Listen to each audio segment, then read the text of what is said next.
could be with anyone, you're here with me. You're here with me. You could be around for You could be with anyone, and I could be with anyone. You're here with me. You're here with me. Hey, what's going on, people? How's everybody doing? Welcome to the show. We are back for another one. Before we get started, per usual, I want to make sure I get some ones in the chat to make sure that you guys can see me, you can hear me, that everything is copacetic.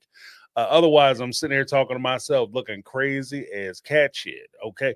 So we going to just make sure that I can be seen and heard. I see some ones popping up. Thank you guys so much. Got Happy to Go, Wendy's. Front yard, let's get it. That's right. We also, for those who have the membership, we also got the cool little icons and stuff that you guys are more than welcome to use. Welcome to the show. I'm so excited to be here. Never as crazy as Codester, yeah, right? Oh yeah. All right, got a Hard G and a Sarah Coverdale. Hopefully I ain't crazy as Cody. I got a couple videos I'm very excited about putting out. I have to just get them edited up and all that good stuff. But I will be talking about a couple issues that I saw in, well, more than a couple, but there's a few things that I wanted to talk about from last episode that I wanted to kind of hash out. So we will be discussing those. So keep an eye out for those videos. If you like them, share them, all that good stuff. Help support the channel. Give a brother that HBO special. Let's go ahead, hit that subscribe button.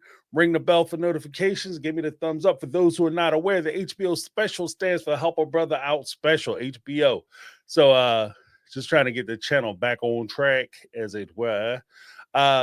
Yeah, I'm very excited, guys. We had a lot of phone calls this week. So thank you guys so much for calling in. Appreciate you. Oh, I also got a short coming out about that dang on sister wife's closet debacle. And you know what? In doing the short and preparing for it, because I like to make sure my information is up to date and current. So in doing the short, I prepared to go in and take a look at it to see what was up with the site.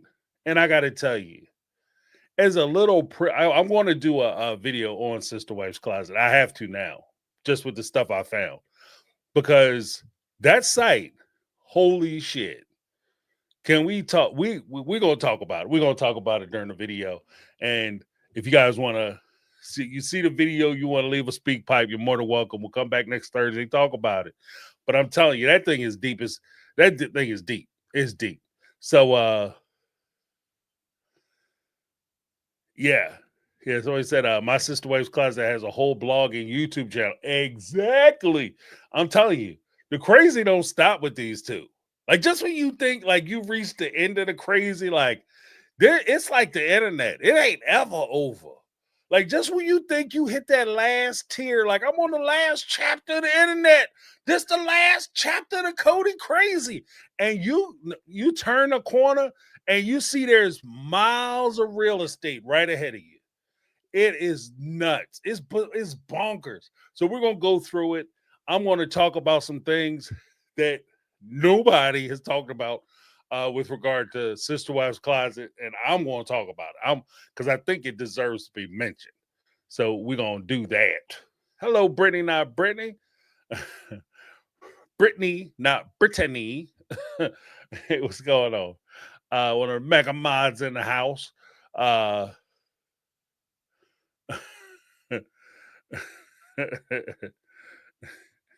What does a nanny do, or where does the nanny's money go? Insert Robyn's confusion. Exactly. Well, apparently the nanny was working, making sure that Robyn had enough time to keep this sister wife closet empire growing, getting bigger, getting stronger, ripping off jokers. It's hard work ripping people off. People think it's easy. The scamming is easy. Scamming is very time intensive. It's a very time intensive endeavor that requires full attention, because you don't want to mess around, take somebody's money and actually send them the product. Oh no, that'd be a mistake. Those products ain't for sale. They just there so that you have something to look at on the website. we're not actually trying to sell these products. They probably have like one of each item that they took a picture of, and then they put it on the website, and they're like, yeah, we got 50 million of these, and we're selling them all, y'all. They on sale, they on clearance. Come and get them while they hot. They hot, all right. Allegedly. I ain't trying to get sued up in there. Because Robyn and I might be needing some money right about now. And they come after my little YouTube channel. That'd be it. He's destroyed my product. You know, Robyn be on TLC crying like a mug, you know, talking about how I ruined the sister wife's closet with my little commentary about how it's a scam. Oh, no, it's not the fact that people are ordering stuff and can't get their products. It's not the fact that people just don't find your jewelry attractive. That had nothing to do with why your channel or your webpage failed.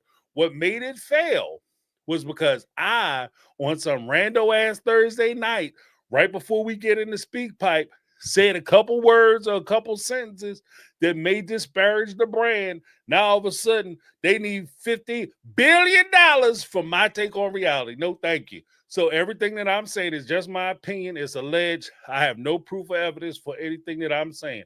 I'm just saying if you go to the site, you can still order stuff. Good luck getting it. All right. Oopsie. On that note, got a Kitty. 1838, member for a month. Welcome to the club. Welcome to the club. Make sure you guys check out the I put my Monday morning motivations. Those are available for you guys to download. What was the most recent one? I just dropped one the other day on Monday, and it was talking about that was just something that was burning on my soul. And I had to get it out. Because every now and again, like I said, a lot of the stuff that I'll talk about, it's not things that I'm like, what can the audience benefit from? You know, that is part of the equation. Like, what can you guys benefit from? What can I share that, you know, maybe other people are going through? That's one of the forefront things in my mind when I release these. But the one that I just released, when effort isn't enough, stop proving your worth to the wrong people. And that was really inspired not only by Mary and her talking about how much she's trying to prove her worth to Cody and make it seem like she's worthwhile to Cody. And that's why she's doing so much for him. And she's trying to prove that she's worthy of being a wife to somebody who frankly doesn't give a shit. There's nothing that she could have did. She could have pulled a Rumpelstiltskin, went out back and started weaving straw into gold, and Cody wouldn't have gave a damn about it. She could have sat on her bed like the goose that was laying the golden eggs, shit out about 3, 4.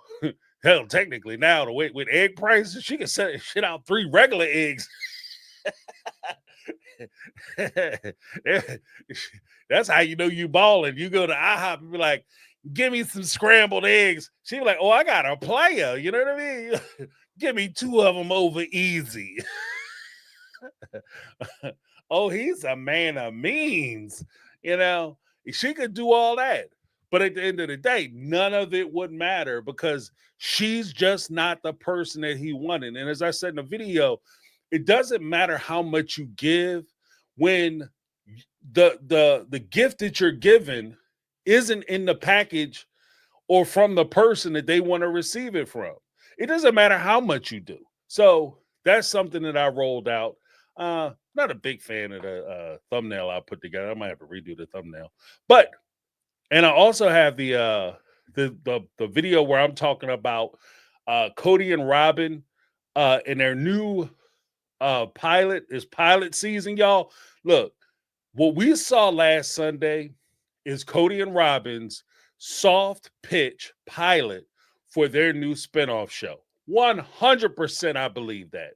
Because the Sister Wives show, them as a group, as a band, is breaking up. Like, there's really no reason why any of them are interacting with each other up into and including to the point of Cody Pass. Once Cody Pass is done and over, the next season after that, what are they going to do? So what we're watching is like them trying to get soft feelers out to determine whether this will be a successful TV show. Do they have enough here to make a show? And the show is essentially about their lost love and how much they feel for one another and whether the audience will buy it and have an interest in seeing it. Now, a lot of you guys are going to say, hell to the no. Like, I'd rather look at two pointy ends of a poker up close before I watch this show. And you can set them on fire, please. Like, you know what I mean? I prefer my pokers red hot. So, I mean, before you watch this show, I get that, but that doesn't stop TLC from doing this. And if you need any proof of that, TLC is running out soft pilots or soft pitches. We call them pitches. They're running out soft pitches for the Bad Boys of 90 Day with Jamal, Rob, and a guy named Josh, who are just basically three immature ass dudes who have been on or like tertiary characters on a 90 Day Fiancé franchise. They also have been trying to push other programs. They have some of the cast of 90 Day filming themselves. They call it Diary. So if you don't have enough storyline or you're not interesting enough to make the varsity squad or even a JV squad where you're doing like the was it Last Resort or whatever.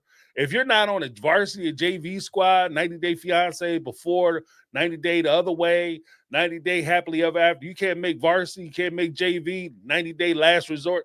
They got you on the freshman squad shooting yourself, trying to create drama by yourself.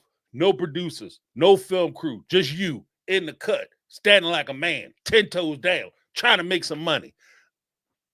So you can't tell me that they have a successful franchise like Sister Wives and they're willing to let Cody and Robyn go. They're trying to soft pitch us a show. And I go through how they're soft pitching the show and more to the point why it won't work.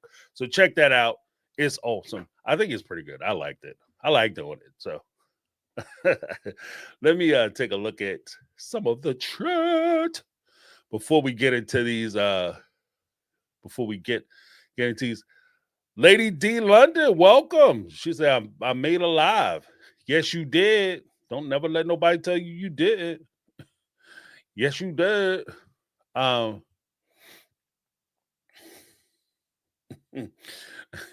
Kitty said, I'd rather watch paint dry than these folks. Hell to the no. I'm telling you, that's what they doing. I'm telling you. What's the name? TLC has zero shame. They have zero shame. Like if my look, I'm not a big person who will be like, oh, I'm gonna go into a reality show. But if you ever go on a TLC show, you have to protect yourself. If you go on that show, you gotta protect yourself. So, like when Cody and them start acting bonkers and stuff, like these ladies, they are not safe. Like when Cody was up there losing his mind, talking about the knife in the kidney, and all I did.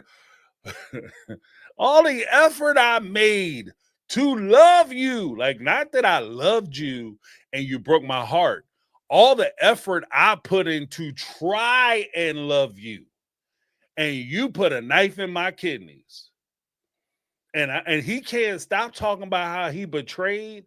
Oh, Christine should never be alone with this joker. She should never be by herself with this dude. Never, ever she should be alone with this dude. Because he is straight up damn dangerous. That's the way I would see it. I would see it as like, this dude is not right. He's not rap tight. And I don't trust TLC. I don't trust the producers. I don't trust these camera people. This dude jump up out of his chair. He do something stupid and try to take a swing. Like, ain't nobody there to stop it. You in there by yourself. So hell to the no. Oh, we got another member. Welcome to the club, Darlene Hall. Welcome to the club. Like I said, check out those. We dropped those videos, the Monday motivations. You can get those on Monday. This week I dropped it kind of late. I had a lot of running around to do, but I was determined to get that video out because it was a message that I had to put out. But welcome, Darlene. Give you guys Darlene and Kitty. I'm gonna give you guys a little something. Because I appreciate you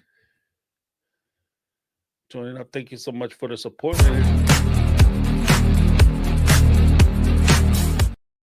If you guys want to support, make sure you just hit the subscribe button, ring the bell for notifications, hit that like button, get those likes up. Got 164 in, only 44 likes. What, I'm not funny enough, guys? I'm not funny enough. I'm trying, but these are serious works. I can't just be cracking jokes left and right. People won't take me serious.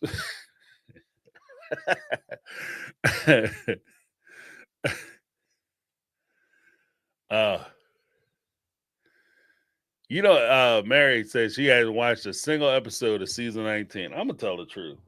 Can I tell the truth, y'all? This season, this second half of this season, I said it on Sunday. This shit is dry. Okay, this shit is dry as a sand sandwich. As a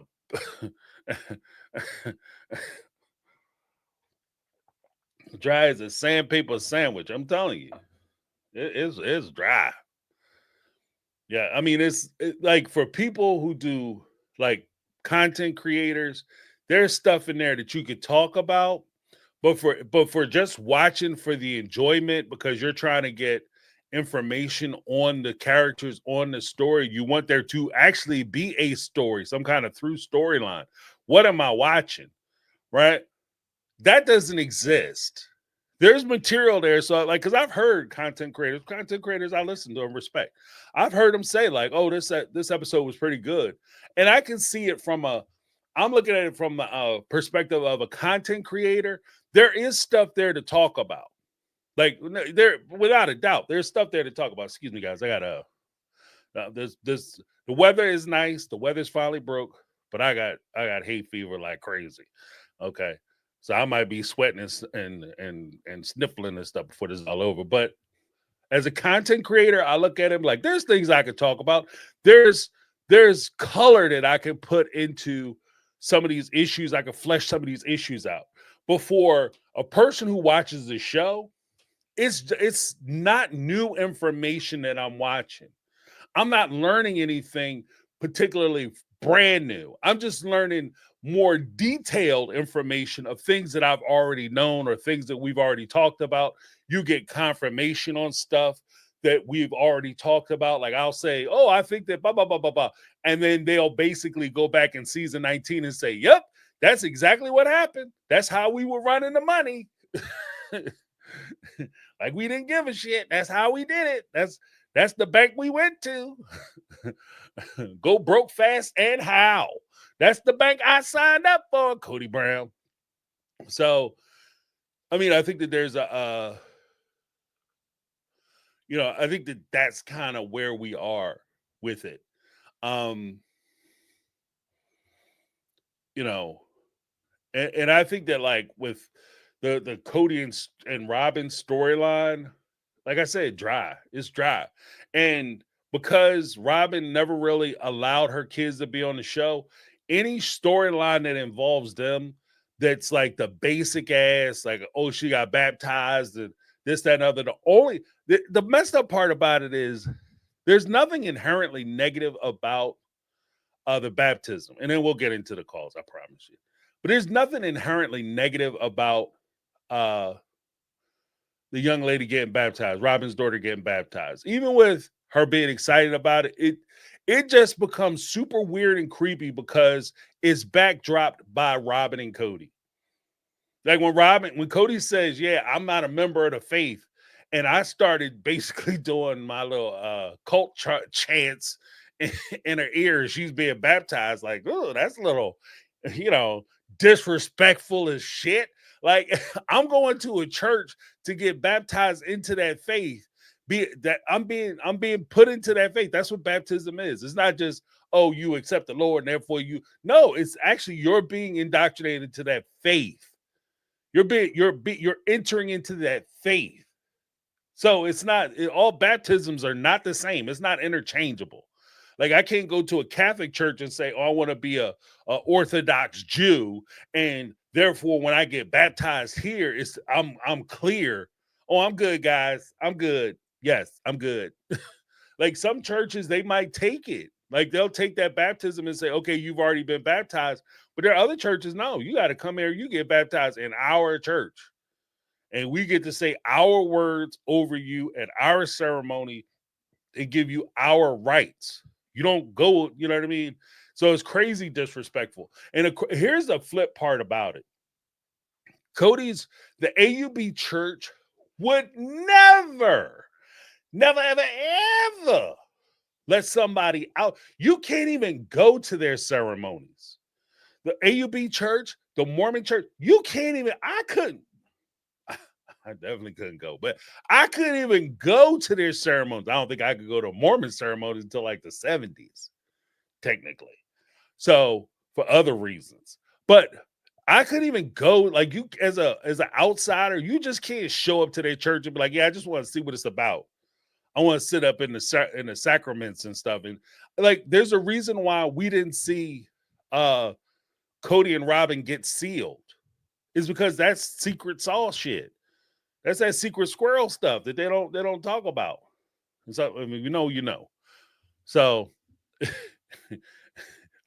I showed they talk about, oh yeah, guys, I just want to come in and say some Catholic words. That'd be the shortest service ever. So no, like it's just disrespectful. But even then, that's Cody crazy.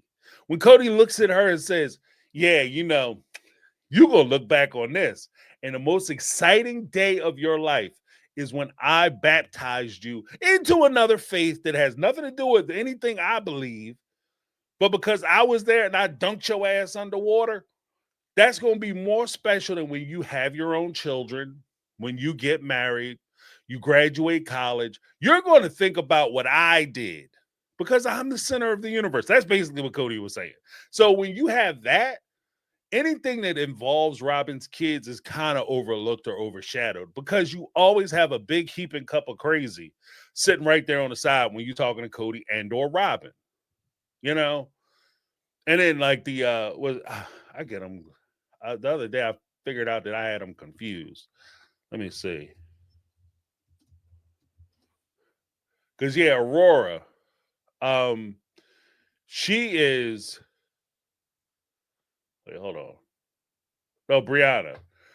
Brianna is too much like Robyn. You know what I mean? And unfortunately for Brianna, I feel like if she does something, anything, or when she talks, she's too much like her mom.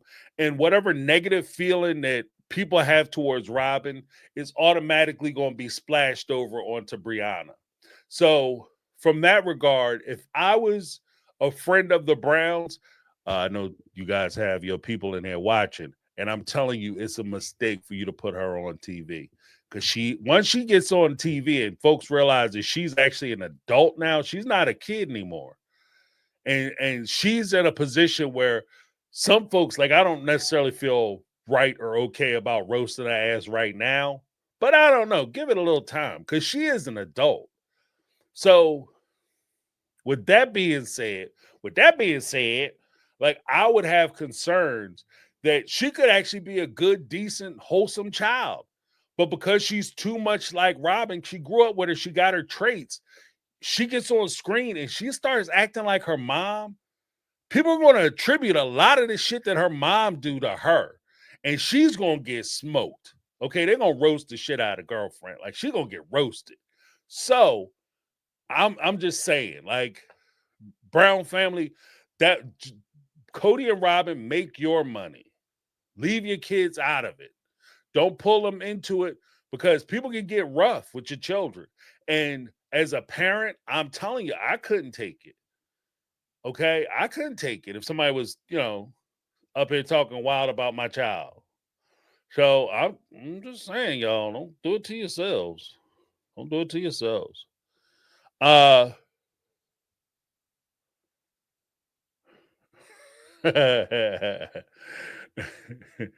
baptism was Christian, but it didn't stop Cody from whispering his AUB baptism prayer. Yeah, because I want to have all bases covered. That is not a thing. That is not a thing. You can't hedge when it comes to like religion, you can't hedge your bets. Like, at least in my, like, that's the way I feel about it. I don't know. I'm not, like, don't get me twisted. I'm not here to save souls. Like, I'm not qualified. Okay. I'm gonna go right there. I'm not qualified to, I've read the Bible. I'm familiar with the Bible. Hell, I used to do host Bible studies. I don't feel like I'm qualified to say who going where. Okay, that's just how I feel in my religion. But I do know you can't be half in and half out. Okay, I'm hoping now. Granted, when I go, I'm hoping for a little grace.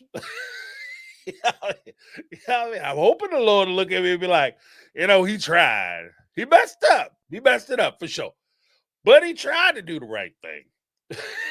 That's why I'm counting heavily on that. Okay. I'm counting heavily on that.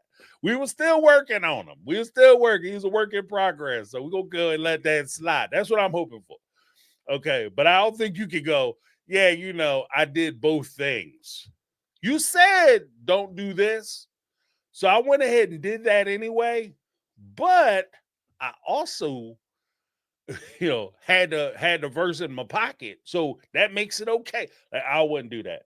So like the whole idea of like I'm gonna say the prayer in her ear, that is more or less I'm gonna say the prayer in her ear and still maintain the role of the priesthood holder in that faith, because they have like the heads of the family are priesthood holders. So I'm gonna maintain my role as the priesthood holder, and I'm gonna say the words.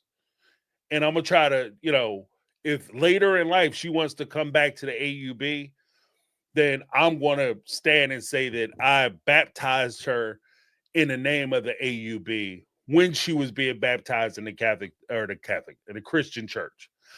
Maybe that's what he's trying to do. I don't know. I don't know what the shit. I don't know if they're going to play that though.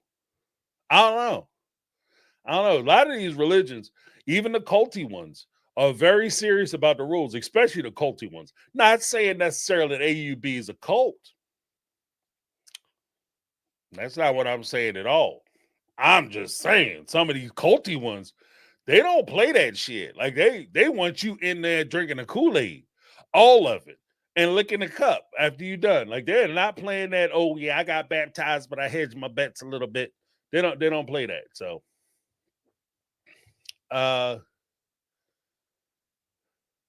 who's this? Brittany, not Brittany. 999 super chat. Thank you so much.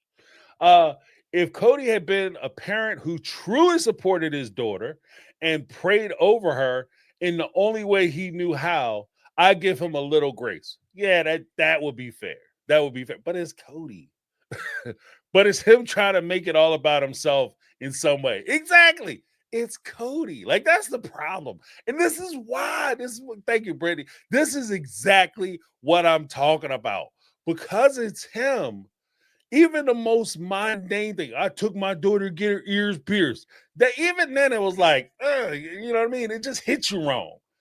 Like, that's what I'm saying. Dude, leave your kids out of it. Because I don't even know. Like, I don't want to be. See, again, I'm about to step over the line myself. And I just said I wasn't going to. But I'm just saying, like, not everybody is ready to be on TV. I'm going to be honest with you. I do YouTube. I've done stuff on television and movies and all that shit too. Like, I've had a very colorful life. I've done a lot of different things. Corporate, entertainment, all kinds of stuff. And with everything I've done, I'm telling you right now, 100%, the last freaking thing I would ever do is be on a reality TV show. Because it's so crazy. How they do it is so crazy and so nuts. How it happens. Like, you put stuff out and you say the wrong thing. Like, especially like, I get to talking good, get to talking fast, and you talking fast and your brain is working. You say something crazy. Next thing you know, your ass is canceled, son. you canceled. I didn't mean that. You stand there crying, holding your box and shit with your damn with your little my little YouTube plaque hanging out the top. I don't even have a YouTube plaque. But you understand what I'm saying. A little wooden one hanging out the box. Stand there apologizing. I'm sorry, I didn't mean to say. I'm not ready for you for reality TV. And I'm looking at some of these young ladies. I don't think they're ready either. And I'm not saying that as a criticism just to them. I'm saying it as somebody who's in the same boat, I would not recommend it. I would seriously not recommend it. Because even with like I said, with Brianna and her like soulmate commentary, like I could see where she was being sarcastic. And I was thinking about making a video on that. But she was definitely being sarcastic, and she was looking like Robyn. Like when she was sitting there talking about, she was looking like Robyn. That's why I say that there's a lot of similarities between them, their sense of humor, their facial expressions, the fact that they think they could cry their way out of anything, and if you put some tears on it, don't say it with your set chest, say it with some tears. That they think that all of a sudden they convincing you, right? When she talked about that stuff, I was looking at it, I was like, this could be bad for your girlfriend. Don't do it. You about to step into the conversation where they say, if you want your child to be considered a child, tell them stay up out of grown folk business. Because she was definitely stepping up in some grown folk business, making observations that you're entitled to make because it's part of your family. You're there. You're observing it. You can say whatever you want. This is America, baby. But the thing with being in America is you can say whatever you want, but you have to be willing to hear what other people have to say. Things that they may not like. So you gonna say some stuff that maybe people don't like or be offended by, but people also have the freedom to say things back to you. So just saying. Let me get Brittany a little something.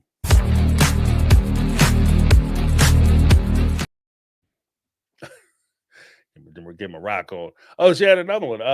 Brittany. 99 super chat. Guarantee anytime he talks about her proclamation of faith, he'll bring up his part because it's not even enough that he baptized her. He was probably the actual pastor was there with him. Yeah, I mean, I would hope. If I'm being baptized in the faith, like, why am I getting dressed up to come out to church so that I get baptized by a dude I live with? Like, if it's my dad, shit, I can go upstairs to the bathroom, get baptized in the tub, be downstairs for TV, cookies, and coffee. What am I getting dressed up to come to church for? Oh, well.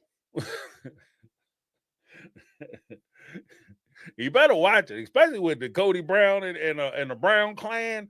Them mugs, boy. That y'all keep passing that plate around my ass. You want to, you gonna mess around, come up short. You won't come up short. Keep passing that money past me. You know what I mean? Every time you turn around, that plate come floating by you. They got property they trying to pay for. They got a $2.1 million crib they trying to buy. And y'all keep putting that pasta plate in front of them. I mean, Cody might go in there and try to take something out of there. You might come out there you might get that plate back. It go out, bills in there look like a plate of lettuce. That joint come back change. I mean, he ain't trying to take the change because he don't walk out of there with the shuffle. So I'm just saying, man, don't do it to yourselves. Because he be like, look, I was preaching that day. I was working, so I deserve to get paid. That part of that preaching was part of me. So I just reached there and grabbed my cut. So, yeah, I don't know. Because you saw how he did that damn Cody pass. You know what I mean? He was in the room when Christine and them bought their house. All of a sudden, he think he deserved half of it. He was in a room when Mary and Janelle wrote out checks for Cody pass. And he think he owned half the property. He owned a lot all by himself because I basically paid for it myself with Christine's money. You know what I mean? So you think he ain't going to reach in the collection plate?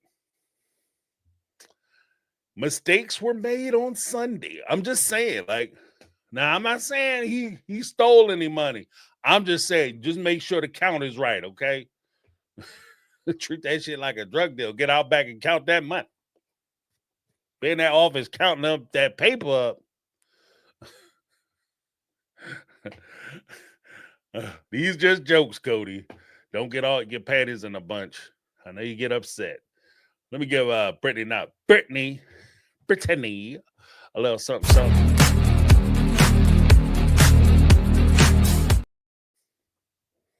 That's my dance. All right. Yeah, but we gotta get into some of these speak pipes. Woo. But yeah, check it out, guys. I'm gonna have some videos coming out. I definitely got the Sister Wives Closet short coming out.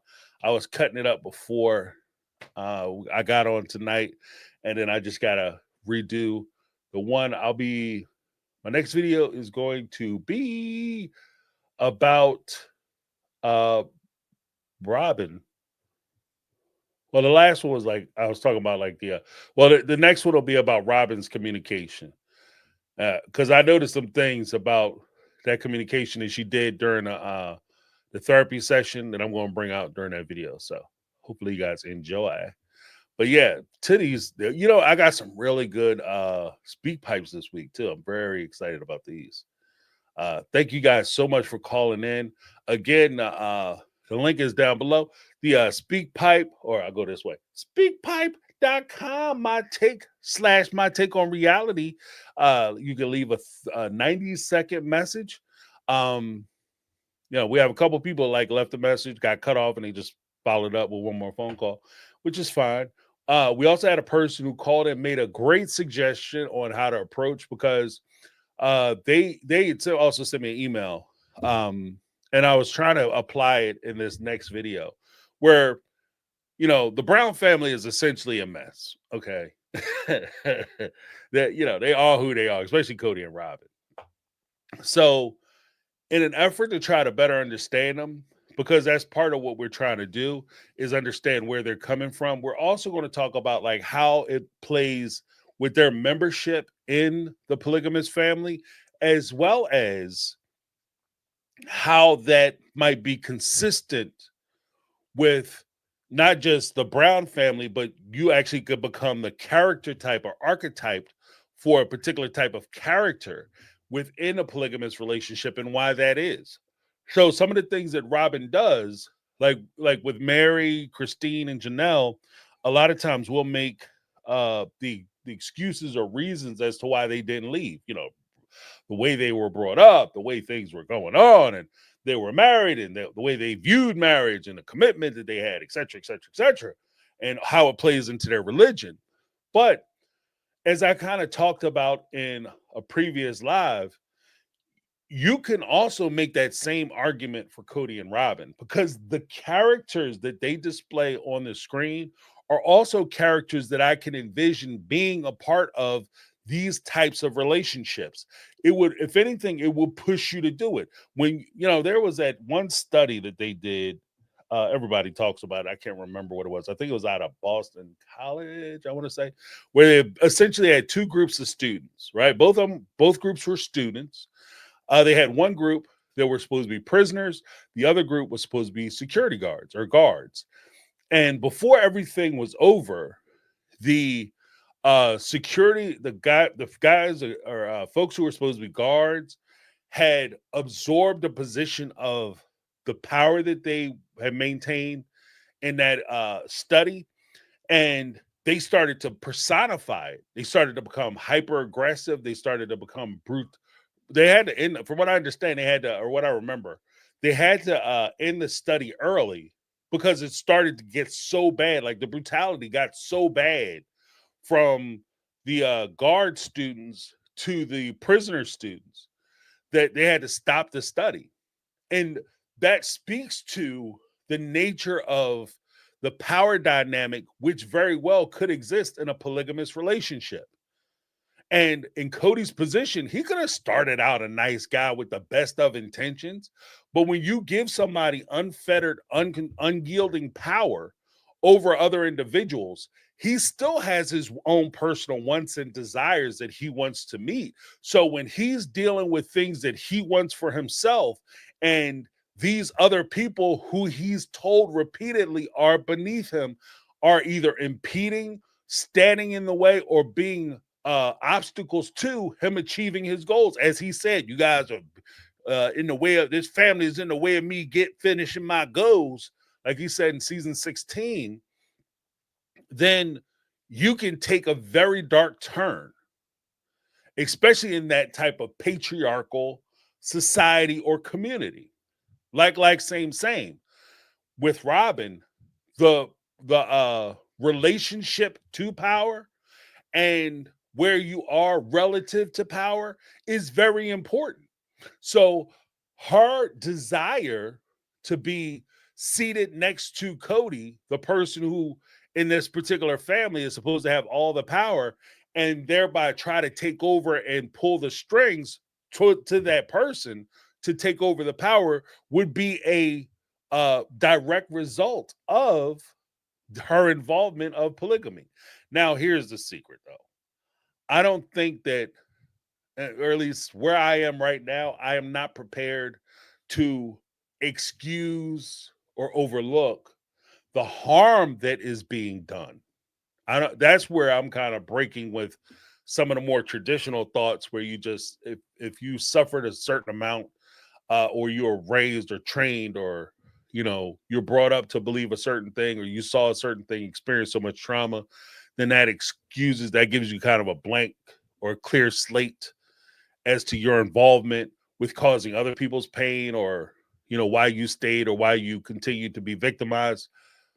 I'm not 100% uh okay with just saying that because you went through a tough time when you were a kid, that somehow excuses you to put other people through tough times. And this goes even to like Cody and his relationship with his father, and how he saw his father, how he was brought up, and what he was taught to think a man is supposed to be, and what is a man supposed to do. And we'll get into it, because I really want to talk about like that whole camping thing, because I think that's part of it. Because a lot of the creators, just maybe by the difference of how we were raised, or, or how we see the world, will focus on Robyn. A lot of times, I find myself focusing more heavily on Cody and what Cody is doing. Yeah, Robyn was messing up because she's standing there, her and Mary standing there putting makeup on and stuff, while Janelle and Christina over there cooking breakfast and cleaning up the campgrounds and taking care of the family. But I also look at Cody, because he is a parent. So he had just as much responsibility to make sure that the kids were being taken care of. That if the wives are cleaning or cooking, it's his responsibility as an adult and as the parent, to make sure his kids were okay and to supervise his children while the other parent is doing something different. So if they're doing something to serve the family, then he too could do something to serve the family. Like, you don't get to sit on your ass like you on vacation, and these kids are running around this campground, and especially depending on where you are, there's animals and stuff out there. Something done snatch your damn kid up in the woods, or somebody turn up missing because they go running chasing after something, and they run too far out, and couple turns left, couple turns right, you mess around, get lost. Like, it's just not worth it. So when you in those kind of environments, everybody needs to be. If you're an adult, you need to be paying attention to your children. That's where I am. Now, probably have some people here and say, James, you wrong. That's not what camping's about. It's about fun. And I can respect that too. It should be fun. But it's not fun? Looking for your kid in the damn woods. That's not fun. That's like, there's fun and there's not fun. That's definitely in the not fun category for me. You know what I mean? Damn sure. And then what's worse still is not only you looking for your kids in the damn woods, but then you got to try to explain to the police why you can't find your kids. And if you mess around and you wind up on TV, you trying to explain to the people on TV why you wasn't watching them. I was too busy putting on my makeup. My mascara was running. Like, that's not a conversation I want to have with channel, KYW or Fox News or somebody. I'm not trying to be standing there holding a microphone. Yeah, when they got lost, I was hanging out with my wives, just joking around. That's not a good look. So,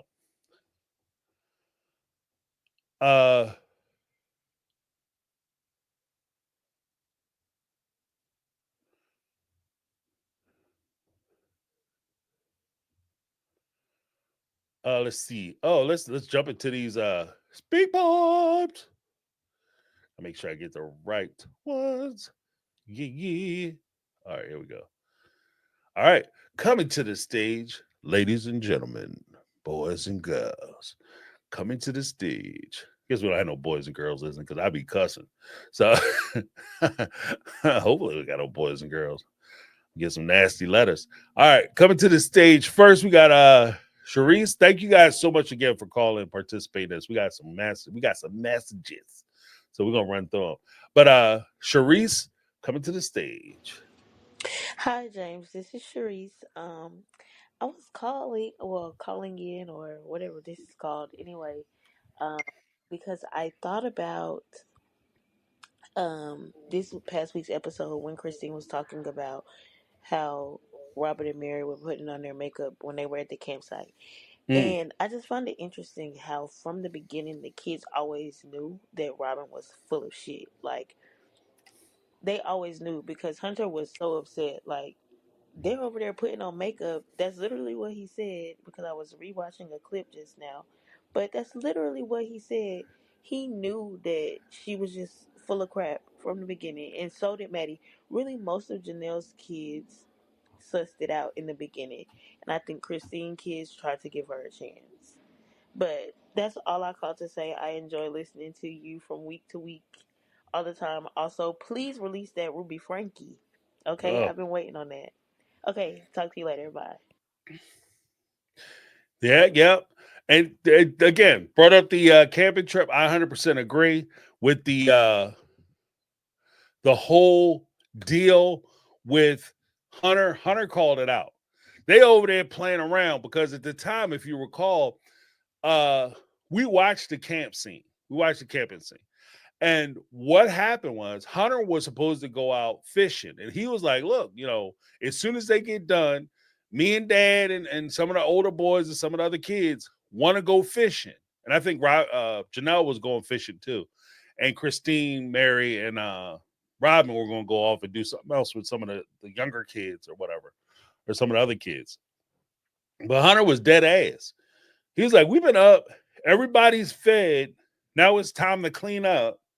And we're being asked to clean up. And they just sitting over there on their asses. Like, we're not getting moving. Like, we're not doing the stuff we need to do so that we could do camping stuff. Like, putting on makeup and stuff. Like, I get it. Everybody will look good because you got the camera there and there, all that. But look, we got to go. I'm trying to do the activities. I'm not just here to film. I think that was a very subtle difference between Hunter's approach and the reality of what was going on. They were given the opportunity to go and participate in a lot of that stuff. But I think that Cody was using it as an opportunity to film. Cody and TLC was using that opportunity to film. And that's what they were doing. They didn't care about the actual activity of going camping, which is ironic because quiet is kept. When Cody went camping with his kids, the wives, and other family members, then it was all about filming and making sure we look good on film, which is why he's sitting there with a button-down shirt and shit, and Mary and Robyn are there dressed up wearing white blouses and shit, right? But when Cody went on the honeymoon with Robyn, part of the reason why it was 10 days is because they had a couple days that they had cut out for TLC to film, and then they had days which were pretty much sanctioned for Cody and Robyn to spend time with each other, no filming. And I think that it's a subtle difference in how you approach things when it came to Robyn versus when it came to the rest of the family. And I think that that's part of what we saw. But that very good call, Sharice. Thank you so much. Next up, we got Mary Marmolejo. I just love saying your last name. Should just call you Mary, but love saying Marmolejo. There we go, Mary. Hey, James. I just wanted to discuss Mary and what she said on the Tamron Hall show about Cody not showing her kindness after the divorce. I don't know what Mary is understanding or not understanding, but I don't know what she thinks reality is of real people when they get divorced. Mary wasn't shown kindness in the last 10 years from Cody. while she was supposedly married? Why is she expecting something after marriage when they're exes? This doesn't make any sense. This is not the movies. It is not Pretend or La La Land. I can't get over it. What was she expecting? If she knows what really happened out here in the real world with real people getting hurt, I have known women who have been injured. I know women who have had parts removed from their cars while they were getting a divorce. I know women who have had their tires popped because they were getting a divorce and leaving a man. Mary needs to understand what really happens, what is happening in the real world. This is crazy. You don't want to be friends with someone who talks to you awfully. But that's all I have on that. Thanks. No, I think that's actually an excellent point, Mary. I think that's an excellent point. Is that you know, when we watch television and this particular show, one of the trappings that we have a lot of times, because it's on the box and it's on TV, is that part of us hopes for it and really wants to have the Hollywood ending. Like, because I think that is part of it. Like, we want to have that big Hollywood ending where the people who do the wrong thing, you know, are met with the karmatic justice that they deserve. Like they Robyn and Cody, they lose all of the profits from Cody Pass, and Mary and Janelle get their money back from not only Cody Pass, that investment, but they also get their money back from investing in Cody and Robyn's house. Unfortunately, although art sometimes can reflect life, life doesn't always reflect art. And when you have these kind of things, this is why I was saying, like, for the longest time, make sure you get that shit in writing. Forget all the conversations, all the talk, all the he said, she said, and what they said on TV. If it doesn't exist in a document, there's a strong possibility it doesn't exist as far as the court is concerned. It never happened. And oh, well, I got it on TV because we said it on the show. Can I submit this to for evidence?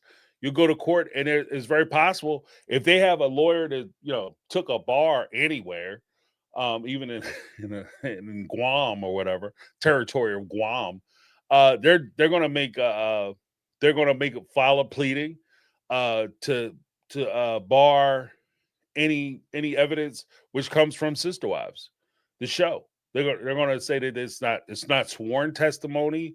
It's heavily edited. There's no even if you say, well, we can submit the whole tape for completeness. Well, they were just merely saying these things to add to the storyline, which they're required to do as part of their contract. And actors, because I 100% guarantee when they get to court and you try to pull the Sister Wives card, and you say to Sister Wives, they're going to say, I'm an actor. I'm a reality TV star or a reality TV actor. I'm just saying lines. This isn't what was really going on. We have the documents because anytime, unfortunately, anytime you make a donation to someone to buy a home, if I give you money so that you can have a down payment for your home, I have to sign a document that says that I'm giving you the money. I'm gifting it to you, not loaning, not investing. It's a gift. So it's free and clear. Why? Because the bank or financial institution, which is going to lend you the money to purchase the home, the actual money to purchase the home, so that you have a mortgage, the people you pay your mortgage to, that company wants to always be in first position on that loan, meaning that if something happens to the house, it get repossessed or whatever the case may be, the bank or the feds come get it, the IRS come and take the house because you don't like paying taxes or whatever. If the house is sold, the person in the first position gets their money first. And if there's not enough money that the house is sold for, like say,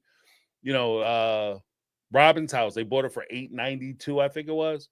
If they borrowed all of it and they got the loan from, say, Wells Fargo, and they sell the house for $700,000 at a sheriff's sale, Wells Fargo gets that $700,000 because they're in the first position.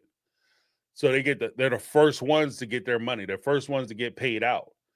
They will never, ever, ever have Christine, Mary, and Janelle as a first position, and they're in the second position on that loan. Even though obviously the money they gave is like $10,000 or whatever.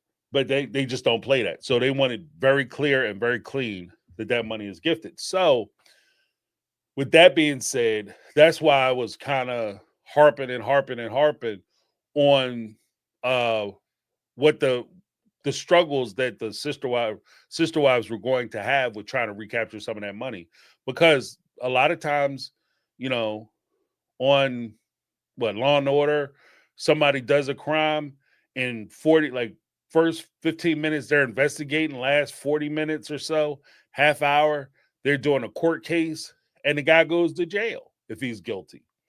In real life, people get off all the time. People don't go to jail.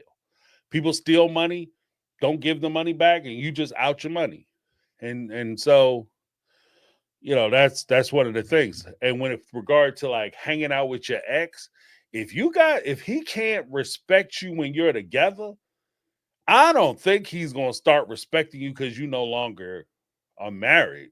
Like Cody was disrespecting the hell out of Mary. He didn't like her when they were married and together. He didn't like him. I mean, shit, really. She's been divorced for the last. You've been divorced since like season 8. You know what I mean? I think it's season 8 or season 9. Mary's been divorced because she got catfished around season 10. So you've been divorced a long time, and so you just constantly being around is not improving your situation. It's just, if anything, over the course from season 11 or 10, season 11, when she got catfished, all the way through to season 19, he started treating her worse and worse and worse and worse every season. He was treating it like a sport. I think at one point he just wanted to see how far he could go. So no, I 100% agree. And especially with him acting weird and stuff, you are not, like I said in the beginning, you are not safe on a TLC show. So Mary's got to protect herself. If that means you can't film with that dude, or you got some knuckle dusters up in your purse, them brass knuckles, you know what I mean? In case dude come at you, got some of that bear mace or whatever, that's what you got to do. Because I wouldn't trust him. Because he sometimes, Cody, he acts too sporadic. It just seems like he's uncontrollable. But yeah, at least on the show. We have Jashanti. Hey James, this is Shanti. Yeah, they are trying to, change Cody and Robin's narrative to be like the notebook and whatnot. But yeah, I get that Cody and Robin didn't intentionally like go into it, that after 20 years and when you go into certain phases in life and adulthood, like you entering in your 30s, they entered the 30s together, the 40s together. You usually mature in drastic ways at those ages. It didn't dawn on you at any point that what you were doing, you both were doing were wrong. And I get that y'all was brainwashed by the polygamous society that what y'all was doing was right, but nah, that was cold. How he treated Mary was ice cold, and Christine saw it coming for her, and she was wise. Nah, and so I'm a romantic at heart. I would fall for a story like that. Oops, we fell in love, or look, we had to have our love, or whatever the case. Yeah, you had to have the love, but you stumped on all these people, though. Nah, no. All right, thanks. All right. Thank you so much, Jashanti. There might have been a little bit of audio issue. Yeah, I agree with what she said. What she had relayed was, she can see where, it might be hard to leave, because the problem you have with people who mistreat folks, um, and this isn't just in polygamous relationships, just in general, they are bad people how real bad people are. Again, this isn't like the movies. In the movies, if somebody's a bad person, they're a bad person 100% of the time. Like they just they wake up evil, they go to sleep evil, they brush their teeth evil, they eat peanut butter and jelly sandwiches evil. They just that meow, meow, meow. Oh, I like my peanut butter with chunky nuts in it, so it jacks up the top of my mouth. You want some jelly? No, I don't want nothing sweet on my bread. Might make me smile. You know, if you evil, you just evil. In the movies. In real life, evil people a lot of times are people who are like some of the most, I can't say the A word, people who mistreat you the most are the people who in the streets are the nicest folks ever. You meet them and they just, he's so handsome and he's so charismatic. Oh my God. You know, they're those folks. And if you get home, hell on wheels, Jack. They'll tear you to pieces. You get behind closed doors with this joker, it's lights out.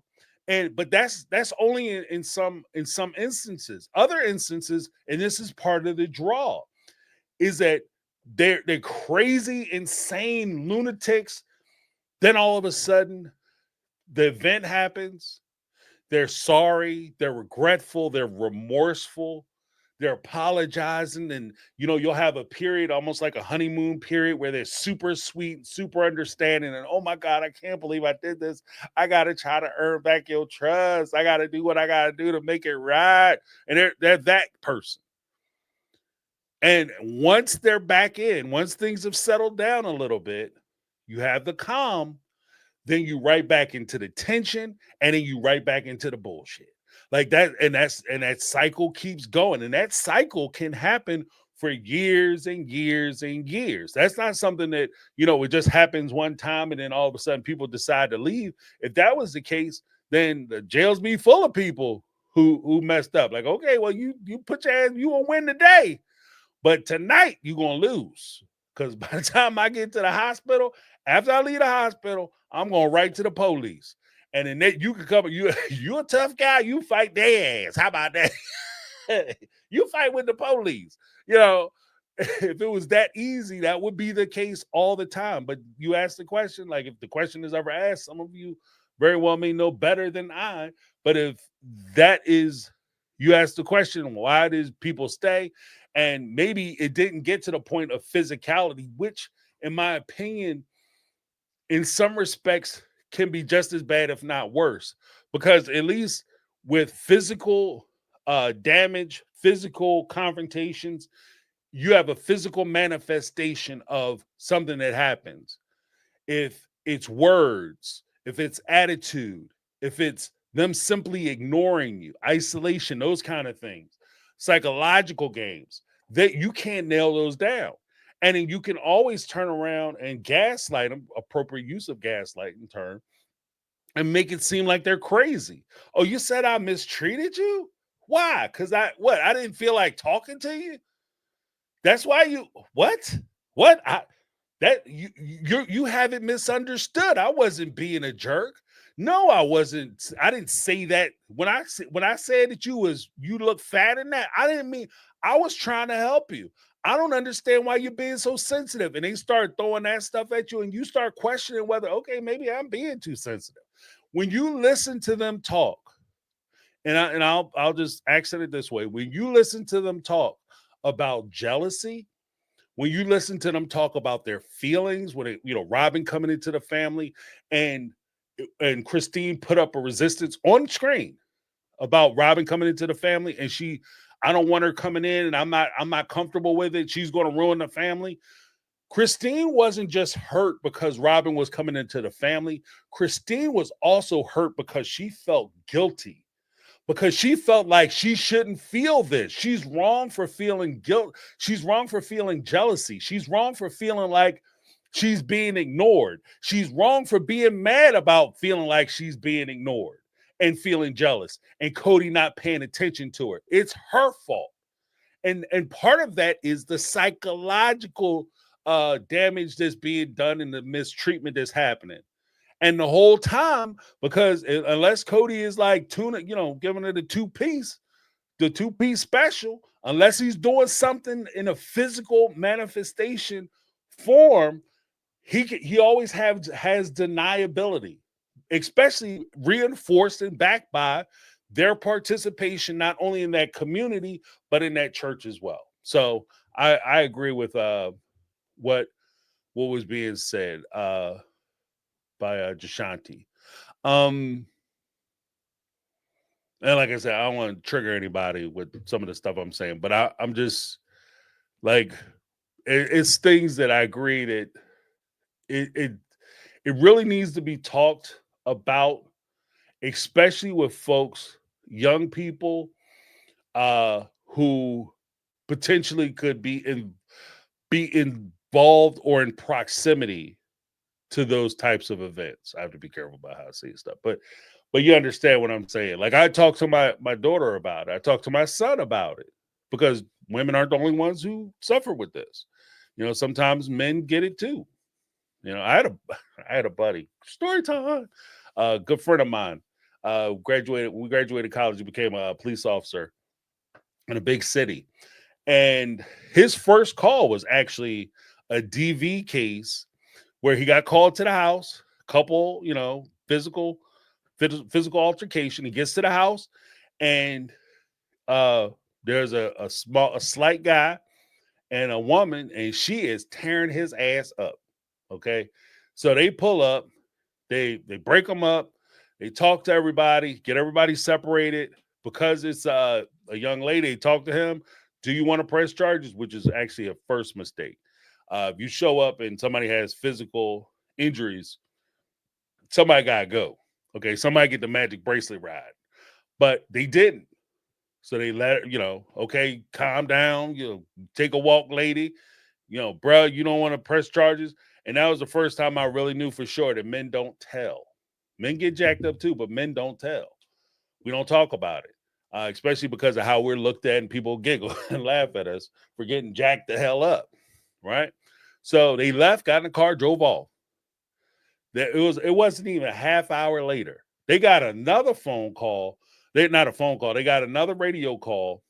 Same house, same address. They race back. Oh, shoot. They race back.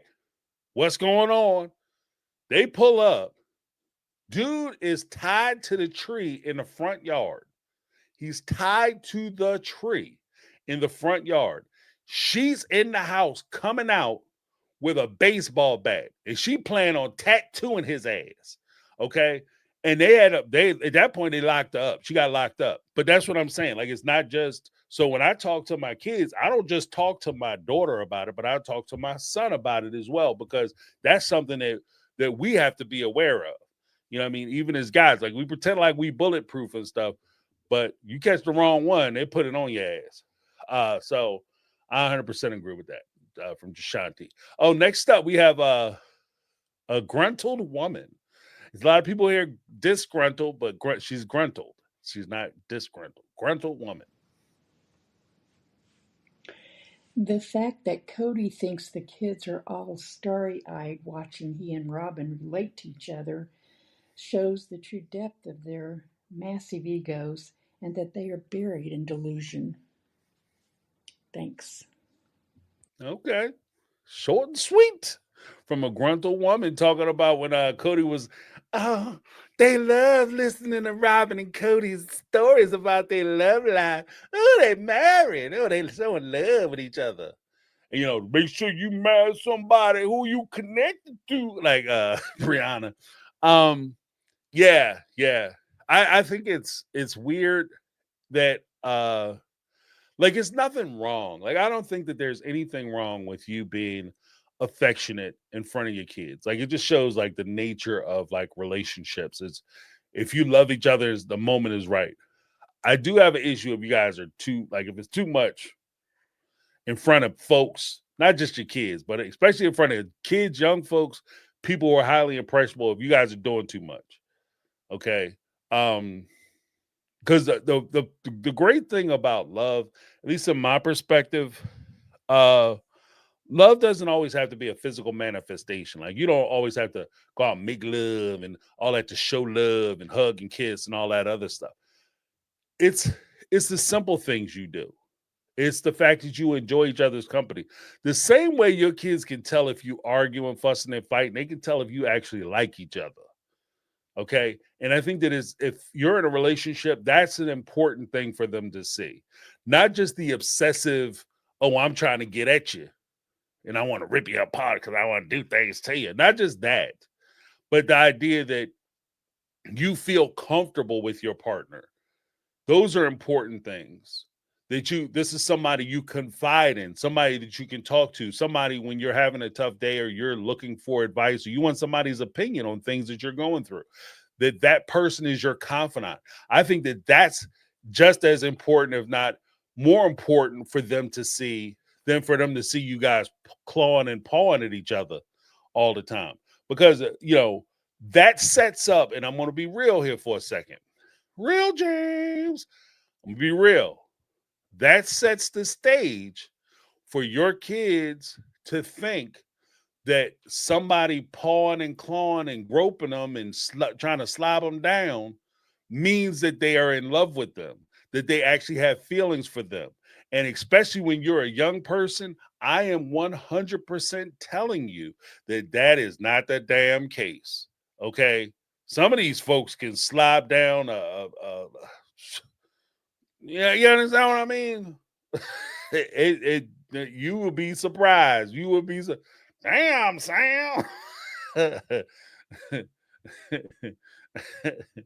know what I mean? Are you serious? What are you doing with yourself? Man, she was looking hot, yo. Plus, I hate to tell you, what's the old timey club rule? She was 2 at 10, but she was a 2 at 10, but at 10, right? She was a 2 at 10, but at 2, she's a 10. No, damn it. I used to hear it all the time. At 10, she's a 2, but at 2, she's a 10. That's what it is. Damn, just stumbled all over that. Where's the edit button? At 10, she's a 2, but at 2, she's a 10. The closer you get to closing time and the more liquid libations you have, the stronger the attraction is and the more passionate you feel about that individual. So if you are in a situation like that, then you start to think that, oh, they must really love me. When they said that they care about me and they love me, they really mean it, and that's where a lot of that physical stuff comes in. So I'm not a big fan of that. But thank you so much, Gruntled Woman. Go to Sharon. Hi, James. Sharon here. Just a couple Hello. of quick questions. So, Janelle seemed to get a little miffed at Christine about saying this go sleep with someone else kind of thing Mm. to um, end that relationship. I felt like Christine was joking. And because when it went cut to her diary room kind of thing, she was like, it's just ridiculous. Um, what's your take on it? And the other thing was when Rihanna said in this last episode, we would be fools not to get into a soulmate relationship before we marry. Did you feel like that was a dig at the OG3? Because that's the way I sort of took it. Thanks, James. Just here for your take.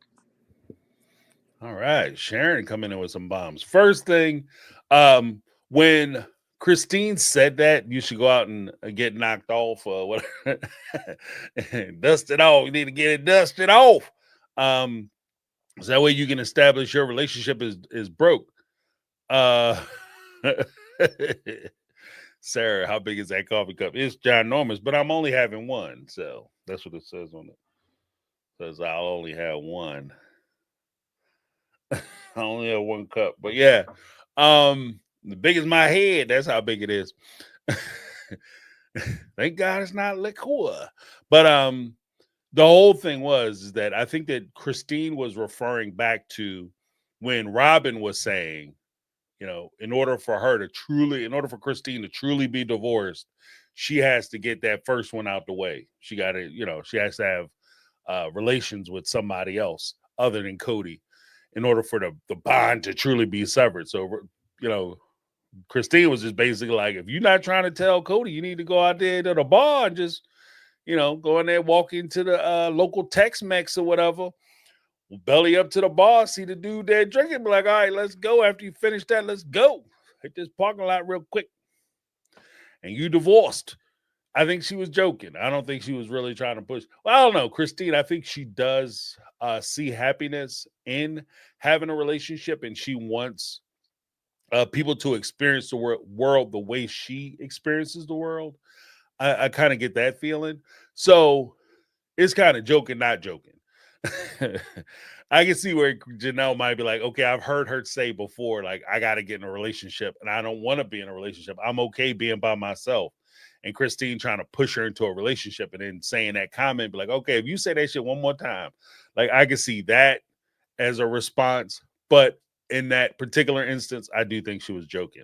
With regard to Brianna saying that about like the soulmate thing, I do think that was a shot at the OG3. That's why I'm saying, like, kids got to stay in kids' places, because when you step into that world of hurt, pain, betrayal, and mistreatment, the way Cody treated the OG3, the way Robyn participated in the mistreatment of the OG3, and here you are as a person who is directly benefiting from that mistreatment, and you have cocky shit to say, that puts you in the line of fire. And that's why I'm saying, I'm pleading with Robyn and Cody to discontinue using them as plot lines in your story, because all that's going to happen is they're going to get cooked. Okay, they're going to get straight up cooked, and it's going to be brutal. It's going to be brutal. So I'm just saying, as a person who's sitting on the sidelines watching the whole thing happen, that this is what is fitting to happen. It's going to be a problem. Okay, so. But with that, yeah, I 100% think she was kind of throwing a little shade at the OG3 and how silly they are, because Cody actually said it when they were talking on the couch about the group date. I think that was season 6, when they were supposed to be going on a group date. Madison and the older kids, they were going on a group date. This is what Madison told Cody. Robyn tells me stories all the time about how all the guys she was with and all the guys she had. And Cody's like, guys she dated. If that's what you want to call it, sucker. You know what I mean? Just because she tricked you into marrying it don't mean everybody wasn't getting it for free. But when that happened, they were sitting there having a whole conversation. And that's when Cody had said that he wanted his daughters to date people, have the courtship period longer. And Christine took offense to it, saying that, wow, that's criticizing us, because you're basically saying you didn't know who we were and you regret our relationships as the OG3. You regret our relationships. And, if Brianna and them seen those episodes or they heard about it, because I do think that Cody and Robyn sit around while they're having their conversations with each other. I think that they are having those conversations in front of the kids. And I think that that's a disservice to the other adults for you to have those conversations in front of the kids, running the OG3 down and talking about how they broke your heart and how if you wish you was never in love with their moms. And much as he says that on TV, I know he's saying that shit in the house. He was trying it, getting a taste of, oh, I didn't never love them. No, I never loved them. Like he was getting a taste in his mouth for it in the crib. And that's when he started saying it on TV. So I know they heard it. And that's part of, I never loved them. They weren't my soulmates, like your mom is my soulmate. And that's what I think she was referring to. And she's more than welcome to come on the show and correct me, or Robyn, or even Cody. Cody much I prefer, because then we can get into it. But Gina, let's listen to what Gina has to say. Hi, James. This is Gina. I'm from Kentucky. I love your show. I just wanted to let you know I was thinking about the kids and about Garrison's passing. I was wondering if Robyn and Cody has actually informed the kids since they were not at the funeral. I'm just wondering if they're keeping it like a secret from them. Maybe that was the reason that they didn't show up, and that could be one of the reasons that the other siblings are mad at Cody and Robyn. So let me know what you think about that here.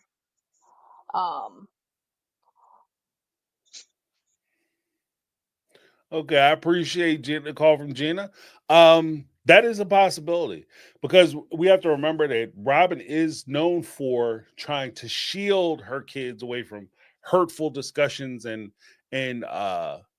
life events which she doesn't feel they're necessarily ready for. So she will try to hide them back. So I can totally see a scenario where Robyn isn't sharing with the younger kids or the kids at her house what's happening. The older kids would be aware of it. Brianna, Aurora, Dayton, they would all be aware of it. But the younger two, there's a possibility they aren't. I would actually be interested if they are being told about it, what they're being told, why that decision was made. And I think that that is where it could get really, really sticky and uncomfortable.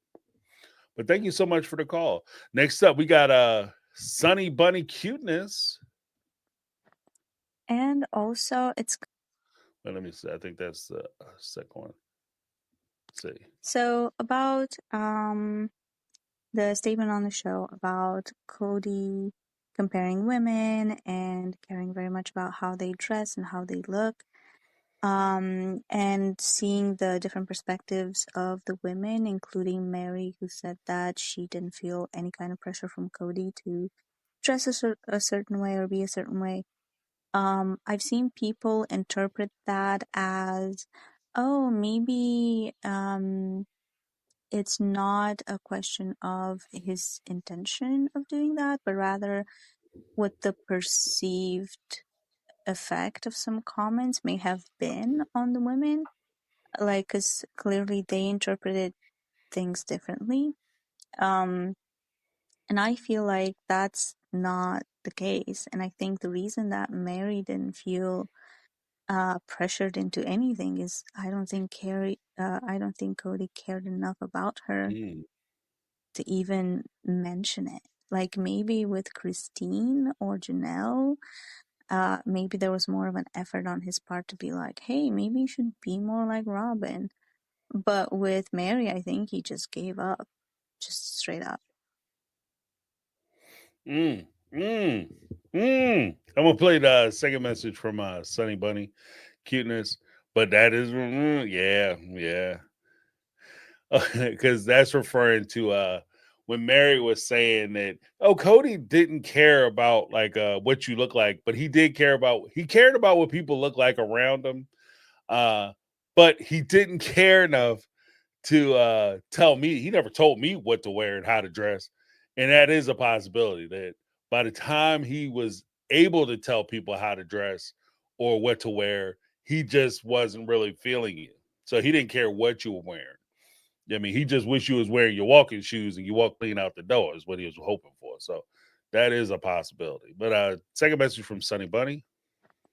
And also, it's kind of a bit weird for me that Mary says, oh, I didn't feel any kind of pressure to dress a certain way or look a certain way. But then she also says that Cody would buy her outfits, which I feel like is such a controlling thing to do. And it's kind of demeaning. Mm. I don't like that at all. I feel like it takes away from your freedom of expression as an individual. And again, this is my personal opinion, but I only seen this done by very abusive men. And I feel like it's just a control thing. It's a red flag for me. So it's like, oh, I wasn't pressured into it, but then Cody would literally just buy you outfits because he wants the woman next to him to be perceived a certain way. Like he's constantly walking the runway if he's going to dinner somewhere. I don't know. It's weird and it's like, and I don't think Mary realizes like him buying you outfits still means that he wants you to look a certain way. Maybe you just didn't get the hint. I don't know what to tell you. Anyway, tell me what you think. Am I being crazy? You're being crazy, Sonny Bunny. No, no, I think it's fair play. I think that that would be a source of control. Like if you're purchasing outfits for somebody and you're demanding that they wear those particular outfits. I do think though, just in fairness to balance it out, I think that As long as if like I would buy clothes for people, but the difference is that I'm not buying clothes that I want to see them in. If you buy clothes, especially as a present, typically my thought would be that you would buy something that they would like, something in their style, something that that they would wear, not something you want to see them in. I think that that's the very subtle difference between the two. Like, so if, as a for instance, if uh if you which is here's a pet peeve, James, pet peeve. Here's a pet peeve for me. If you meet a young lady and she's wearing very tight or revealing clothes when you meet her, okay, it's inappropriate for me if I met somebody. I'm a sing like pretending. I'm pretending I'm a single dude, and when I was younger, I meet somebody and they dressed a certain way. I wouldn't try to change how they dress or how they presented themselves because now we're going out. Well, I don't feel comfortable with you wearing them kind of clothes. If you didn't feel comfortable with it, you shouldn't have asked for a phone number. You shouldn't have talked to her. You shouldn't have went on dates. You damn sure shouldn't have made her your lady if you're that uncomfortable with it. If that's her style, that's how she chooses to dress, then either you like it or you don't. You get on and you get off. You understand what I mean? That's a pet peeve for me. Like trying to change folks. If you go out and you like say your lady likes wearing revealing clothes and you buy her some revealing clothes and she, oh, I love it. Okay, well, I saw it. I passed the store. I got it for you. Boom.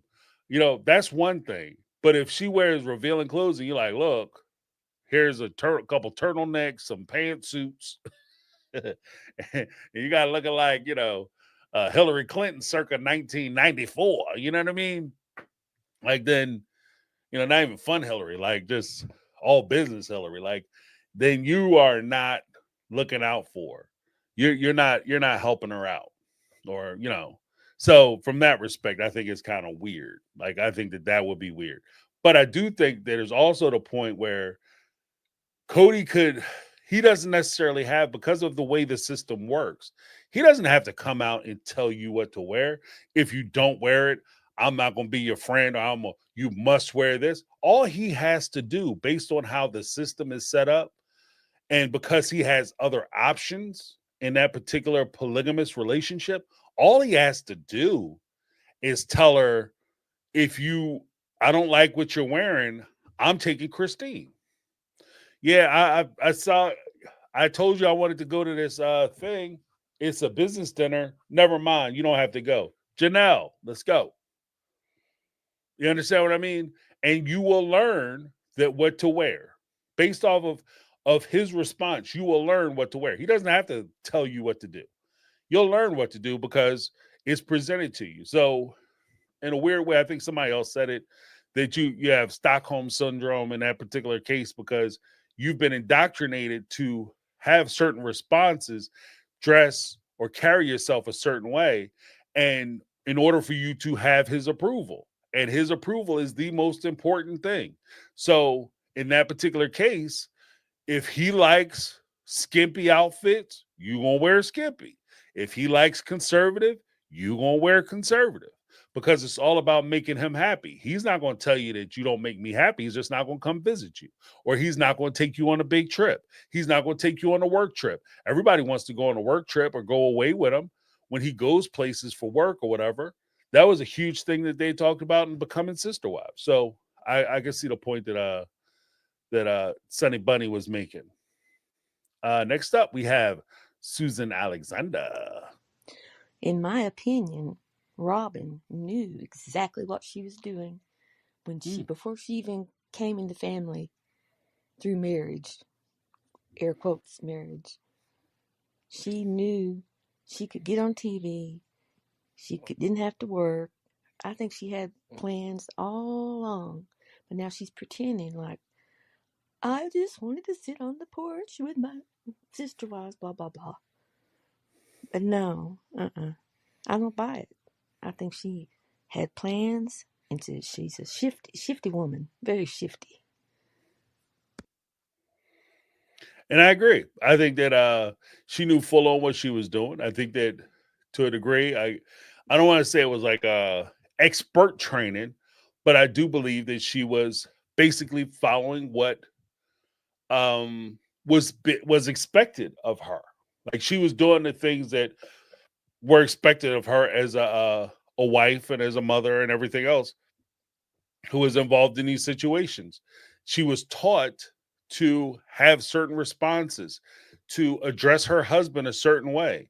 And if you did these things, you receive positive outcomes. And then she was, unironically, she was doing those things and she was receiving positive outcomes. So I think that it was a mixture of planning. I think it was a part training. I think it was part experience in watching her mom and how she handled and dealt with her stepfather. And so I think a lot of those things kind of came into play, as well as some of the influences, like we talked about earlier, with connecting this back to like polygamous relationships, as well as that particular community, that this is how you get stuff done. This is how you get it done. So if you want to be a successful wife, you have to take control of the family. You don't, unironically, like I said, unironically, I've said it twice, but she didn't join the Brown family. What she did was she shaped the Brown family to be the thing that she wanted it to be.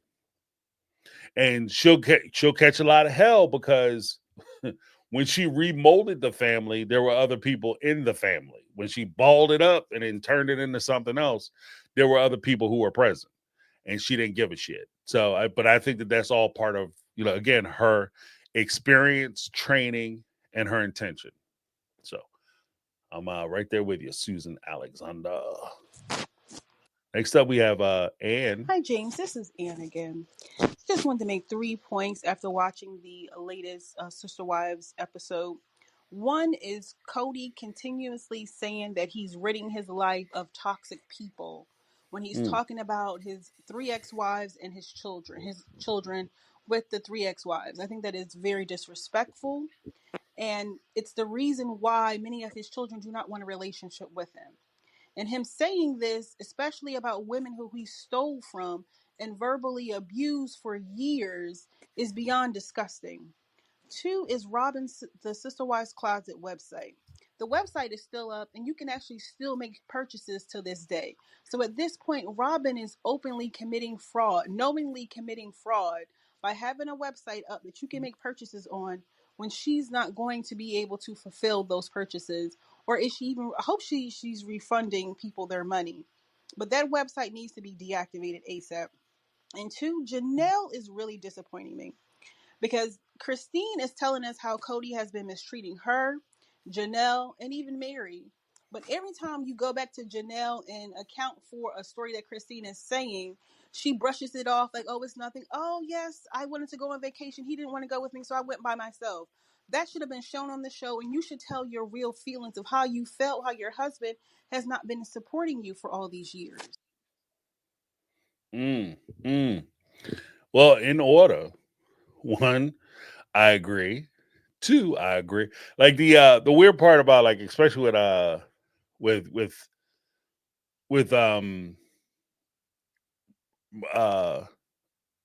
I mean, she said it all. I mean, like the whole Sister Wives Closet thing, I can attribute to the fact that I went on the site earlier today, and this is part of my research because, again, I'm going to do a video on Sister Wives Closet. Have to, gotta do it, y'all. Gotta do it. You can still order shit on that site today. I went on there right before we started the live. You can go to Sister Wives Closet and order something. That is insane to me. And I'll even give you guys a little bit of what I said during the short that I'm going to put out tonight, as well as the video I'm putting out possibly Saturday. When you look at this Sister Wife Closet crap, why? Look, just watch the video. Just watch the video. Because I have some questions about that shit. I do. I got some questions, and nobody else is talking about it. I don't want to give up the ghost because whatever. But yeah. As far as like the third point, with Janelle, I do see that. I think that Janelle is still extending that courtesy or that cloak of charity when she talks about like some, Christine took a lot of what was happening personally. So when she was cleaning up and cooking, I think that there was part of Christine that was jealous of the fact that she was cleaning up and cooking, and Robyn was over there and she was regimented to doing basically housework. So Robyn was getting to be the love wife. Mary got a little bit of that shine because she's trying to hang out with the love wife, and Christine and Mary were the work wives at that point. And so I think that there was some anger from Christine because she recognized that she was getting worked. And Janelle, being Janelle, she was just excited about doing an activity that she was excited about. And I think that that's kind of the for the camping thing. I think that that's kind of the tear. Like Janelle was just excited about being out there doing the camping stuff with the family, most likely because they can't afford to take the family out there unless it's being subsidized by TLC. So, I mean, I think that was part of it. But yeah, thank you. That was a good call. Good call. Good points. Good points. Rose from Winnipeg. Hi, James. This is Rose from Winnipeg. Hope you're doing good. Yep. I was wondering your opinion on something. The Big G, may he rest in peace, had said that he missed Dayton and that they were very close. I'm just wondering why Dayton wasn't, at least as far as I know, wasn't at any of his memorial services. Now, Dayton is a big boy. He's an adult. I'm wondering, did he ditch the family completely, or did Cody and Robyn keep him away from that? I was just curious about your opinion on that. Thank you. I'm not sure what happened with Dayton or whether he went or didn't go. I thought I saw him in some of the photos. I don't recall seeing him sitting with Robyn in them. Like I don't think he was sitting with Robyn in them. So with that being said, like I think I do remember seeing him in some of the pictures. I'm not sure if he was there or he wasn't, because I can't say 100% he was there in the pictures.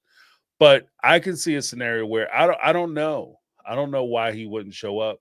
Maybe it was too painful for him because from what I understand, even with what Big G's was saying and Gabe was saying is that they did have a close relationship with him.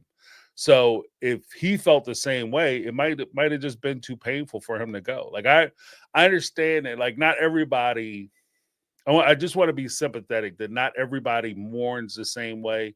Not everybody has the same level of I don't want to say it's necessarily strength or weakness, but not everybody can show up to the funeral. Like it's just too much for them. So I mean, with that being said, like I think that there's that. He might also been struggling with some of his emotions because he does have some issues as far as like autism and things of that nature that he might have been combating with. I don't know. I'm not sure. So I don't want to put it on him for. I don't want to bash him too hard if he wasn't there because I'm not sure why he didn't go. All right, but it's a good question, good observation. I'll take a look and see if I can see him.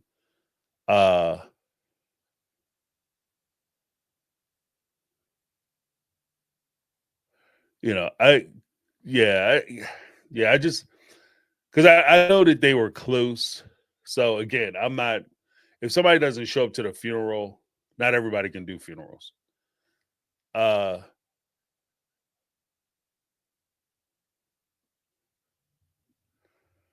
see. We have Hey, Brittany, James, not I Brittany. wanted to get your opinion on this thought that I had regarding Cody and his washboard abs. She only wanted me for my body victimization card that Cody tried to play on Sunday's episode.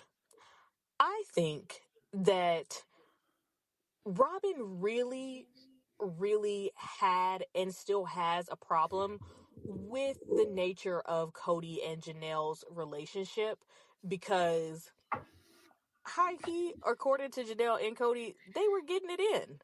And I think that that really did make Robyn feel jealous. So I think Cody's attempt to try to make himself the victim is him trying to play off for Robyn, like, oh no, I was never really into Janelle. I was just doing my duty as a husband. And, she was always coming on to me, but it's not really something that I wanted. Yeah, I would love to know your thoughts and everyone else's. Thank you so much, Brittany. You said Brittany said he was doing the shaft. I feel it is my duty to rock that booty. I can see that. I 100% agree with it because I too think that that's exactly why Cody keeps bringing it up. I think that that's part of the reason why he keeps bringing it up. And I actually wanted to do a video about that too. I did the thumbnail, which I'm very excited about. But yeah, I do think that Cody is trying to make the excuse. I mean, what are you talking about? You're talking about she's using me for my body. She doesn't care about me, the person beneath. At the same time, I think that he's playing two cards at the same, like the same card a different couple ways. It's cutting a different couple ways. One, he's playing the card that I'm going to, like the kind of what Brittany said. I'm going over there, and this is what I have to do, and that's why every time I'm supposed to go over there, I show up early because deep down he likes going over there, right? But he has to try to play it down because Robyn is his soulmate. And you don't want to, if you're going over knocking off somebody else, then you might not want to tell your wife you're excited about it. I'm just saying. So we, as a monogamous, Cody and I would share that. Two, I think that the other way the card kind of cuts is that Cody does use it as a victimization thing, but it's a reverse. Like this isn't spades. This is more or less reverse Uno. Like it's an Uno reverse because normally people make the assertion that women are being used for their physical forms. And in this particular case, he's trying to spin it around and saying, these women are using me for my body and my physical form and my sexuality. So see, I'm the victim. It's not them. I'm not taking advantage of them. They're taking advantage of me. They're taking advantage. They're using me for resources. They're using me for sexuality. They're using me for comfort. They're using me all the way around. And nobody is worried about what's happening to me because they don't see me as a person. That's something that you would hear if people were combating or talking about polygamy when they go down and have these discussions. A lot of times I can see that being the commentary that's coming from people who are on the side of the ladies in the audience. Oh yeah, you're just using them for sex. You just have all these women to walk around and you could decide who house you're going to go to because it's all about the sex and sexuality. So, and part of their denial all the time, I think, was more of a confession. Like the accusation was a confession. So I think that when they accused the rest of us as seeing it as a physical impediment, like, oh, Cody is not using these women for their sex. The reason why they made that accusation and he stood so tall on it is because essentially Cody was using them for sex. And so he wanted to make it seem like we were the ones saying it when actually that's what was going on from him. At least that's how I'm taking it. Because again, if you can only complain so much. If that is like the whole idea, and I'm going to go on record as saying this. If you're saying that you're living polygamy, then it's your duty and responsibility because you have so many wives and this is a life and lifestyle that you chose to be in. You don't have the right to tell these women that you can't fulfill them in their physical, financial, spiritual, or psychological needs. You don't have that ability because that's what you signed up for. That's what you signed up for. So you better, to call who is it? The blue pill people. Hams, hers, thems, or whoever. You need to call them and get your medication, get your script, because you got work to do, you got back work to put in. So I mean, it is what it is. But thank you so much for hitting me up, Brittany. Appreciate it. Oh, we had a super chat before I get too far down the line. Let me hit the super chat. Super chat from Jenny Jet, 989 super chat. Hey James, my child, apologies for my call dropping on Sunday. No worries. Anyway, about Sister Wife's Closet, I wonder if Robyn has it active for proof of income. Yeah, right. If you know what I mean, yeah, right. Allegedly, yeah, right. Yeah, right. Oh, that money. How did I get the money for the down payment on my McMansion? Or no, I'm sorry, not the McMansion. The shit show chateau. How did I get the down payment? Sister Wife Closet. There ain't no way in the world you sold $400,000 worth of Sister Wife Closet crap, lady. Like, that's how you gonna go to jail, because they're gonna pull up them like, you talking about these pieces? You talking about these pieces? Which one did you sell $400,000 worth of, lady? And I want to see $400,000 worth of orders. Yeah, but I see what you're saying. Point taken. Or as they would say if we were playing chess, checkmate. Okay, let me give you a little something, something. Hold up. A little something, something.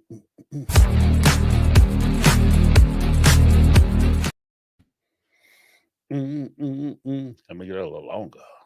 You get in the mood. Hold on 1 second. All right. And next up, we have, thank you so much. Yeah, that's a good point, though. Little tax shelter. Oh, we did, Sunny Bunny. Next we have Mary talking about camping. Hi, James. This is Mary. I'm back. I just want to talk about the camping trip where Robyn was putting on makeup. Let me just say, this family, I can't believe the irresponsibility out of Mary, Cody, and Robyn. Janelle and Christine are cooking the breakfast. Mary and Robyn are putting on makeup. Cody is sitting in a chair wearing khakis and a button-down long-sleeve shirt to go camping. Who does this? And if it needed to be said or wasn't said, it should have been said. No makeup taken to this camping trip. Not by teenage girls, not by wives. There's absolutely no reason, no use for it on a camping trip. Next, Robyn threw up all night outside her tent. That didn't happen.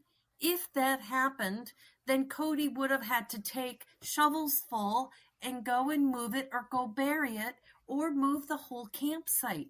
You cannot be camping near a throw out from somebody's body. That's not possible because it's going to draw all kinds of animals and other things around. So I call BS on all of them. If I don't see it for my own eyes, I'm just assuming it did not happen with Cody and Robyn. And she had a second message. So I want to just include that. Hey, James, sorry. Part 2 to the camping trip. Once again, this is Mary. The camping trip and the irresponsible adults of Cody, Robyn, and Mary. Janelle and Christine are cooking a breakfast for 25 people or however many are in this family at this time. I believe there's 16 kids. So Christine, Janelle, cooking breakfast. Robyn, Cody, and Mary. Robyn and Mary putting on makeup. Cody sitting in a chair. Who is watching these 16 kids? Well, probably Papa Logan and Mama Aspen are out here trying to watch 14 children while the adults are sitting around not paying attention. There's fishing. There's water nearby. There's absolutely no way Aspen and Logan can watch all of these children while these adults are sitting around. I don't know how far away the water is, but they were going to go fishing. So I just can't believe this. It's hard to watch. And again, I don't know what these people are thinking in their heads, how irresponsible. And I'm so happy nothing bad happened to any children on that trip. All right. All right. I 100% agree. I didn't even think about the the throw out. Yeah. If you're at a campsite and there's food present or people are doing that kind of thing, like especially if you're up all night just tossing, right? You have to, like she said, you have to either bury it, remove it and bury it, or you probably should move the whole campsite because something could walk up in that camp, get an uninvited guest up in there, and there's kids present and where the kids staying, who are the kids with, that kind of thing. So that is very weird.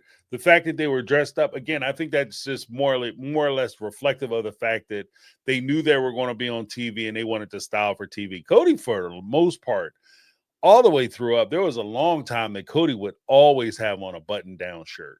Like anytime he was on screen, he was wearing a button-down shirt and a pair of jeans, like pressed jeans, designer jeans.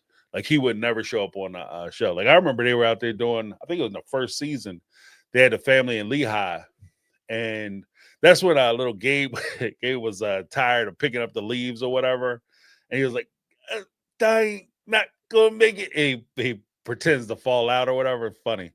But at that point, Cody was outside doing yard work, wearing a full-on button-down shirt, looking ridiculous. Like who put on out here with church slipper shoes on, cutting down trees? Like you don't get killed out here, man. You don't get your ass now, put on some sneakers, some old ass Nikes, them grass cutters. Like, what I mean? Like, what are you doing? So yeah, I agree with that. I 100% agree with that. But I did not consider that before. So point taken. And my brother's I'm not a big camper. I'm not even gonna pretend. I'm not the one. But my brother does it, and that would be something that he would say.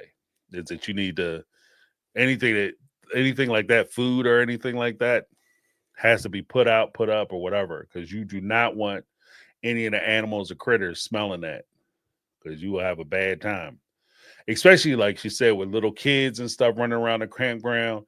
If you pulling animals into the camp and you have kids running around, even though they're in the camp, it could be, and you have so many little ones. It's too much. It's overwhelming. And then the fact that, like you said, with Aspen and Logan, I know it happens in the family, in these types of families, because with the dynamic, so much emphasis is put on the time with the husband that even the wives, their central goal isn't necessarily their kids, but their primary focus is on their husbands. And because there's so much focus on that, like even with Robyn and Mary, like I said, Christine might not have just been mad because she was cooking, because Christine cooks, but she might have been mad or jealous that Robyn was getting that bonus time with Cody because they're hyper focused on the husbands in these polygamous type families. And they're not really focused on the children 100%. And that's not saying that they're bad parents per se. It's just that their focus isn't their children. Their focus is trying to make this man happy and get his attention so that you could find favor with him, so that you could become one of the favorites, so that you can get your needs met. And the ironic part about it is that because it is a family with limited resources, having favor or being the favorite could very well be the difference between your kids eating and your kids not eating, or having clothes versus not having clothes. And that's, as we talked about, like Hunter, part of the reason why Janelle's kids were so pissed, in my opinion, is because Janelle was making a good amount of the money that was going towards providing for the family, but she was cutting herself thin because she had to provide for other family members. And these kids would be aware of it. If your mom is never home because she's always working, and then when she comes back, her pockets are flat because she brought all the money back to the family. You know what I mean? So you don't even get the benefit of having your mom around because she's always working. And you don't get the benefit of her always working because anything she makes it work, she comes home and gives to somebody else. So I think that's also part of the reason why the kids were so upset. But coming to the stage next, we got Megatron 719. Megatron was actually one of my brother's favorite characters from Transformers. I was an Optimus Prime guy, and he was a Megatron guy. Don't ask me about Transformers, the movie. Very dark time. Megatron 719. Let's talk about Robyn still getting my sister wives closet orders. Y'all, when I tell y'all, it took everything in me not to go across the street to Madison's house. I just got back from North Carolina, by the way. My family's from there. And Madison lives across the street from my aunt. But it took everything in me not to go across there and ask Janelle, and like, why do y'all allow this lady so much grace? Robyn has gotten away with too much for too long, and as of right now, you still can go on my sister wives closet and order stuff. God, she has to be stopped. He said she has to be stopped. Check out my short. I'm telling you, I'll address that. Yeah, I mean, it's very fascinating that she lives across the street. She actually knows the Brown family. That's awesome. Yeah, but again, Janelle, if you're friends with Janelle, you don't have to say I say hi, none of that craziness. But my thing, tell Janelle to get her name and her likeness off of that site, because that shit is a deck of cards. Okay. One of the things I've always told my kids, story time. One of the things I tell my kids, even to this day, I grew up on it. This is what I was saying when I was a little kid. It's not a big deal until it's a big deal. Okay. The fact that they have the sister wives, Mary, Christine, and Janelle's picture on the website, that's not a big deal right now. But if a group of those customers get together and they sue, then that very well could impact Christine, Mary, and Janelle if they don't make it clear that they are divested from Sister Wives Closet. They are no longer part of that organization or business, or if it's a LLC, they have nothing to do with that business. It doesn't involve them. Have your lawyers send their lawyers a cease and desist letter to take your likeness and image off of that website, because if people are making orders and that money is going, like in a lot of those banks, it'll be set up so the order will come in, the money will go right into Robyn's bank, and if somebody writes in, hey, I placed the order, I ain't getting my item, and she never gets back to them, or whatever the case may be, then you just out the money. And if that happens, there is a point where if you have if you sue, somebody does sue, that could create a bigger lawsuit where you might be able to establish a class. The class formation is a little harder now, but if somebody formulated a class and they said that we ordered some of this junk ass jewelry. In fact, I ordered a junk journal too to go with my junk jewelry. They order that stuff.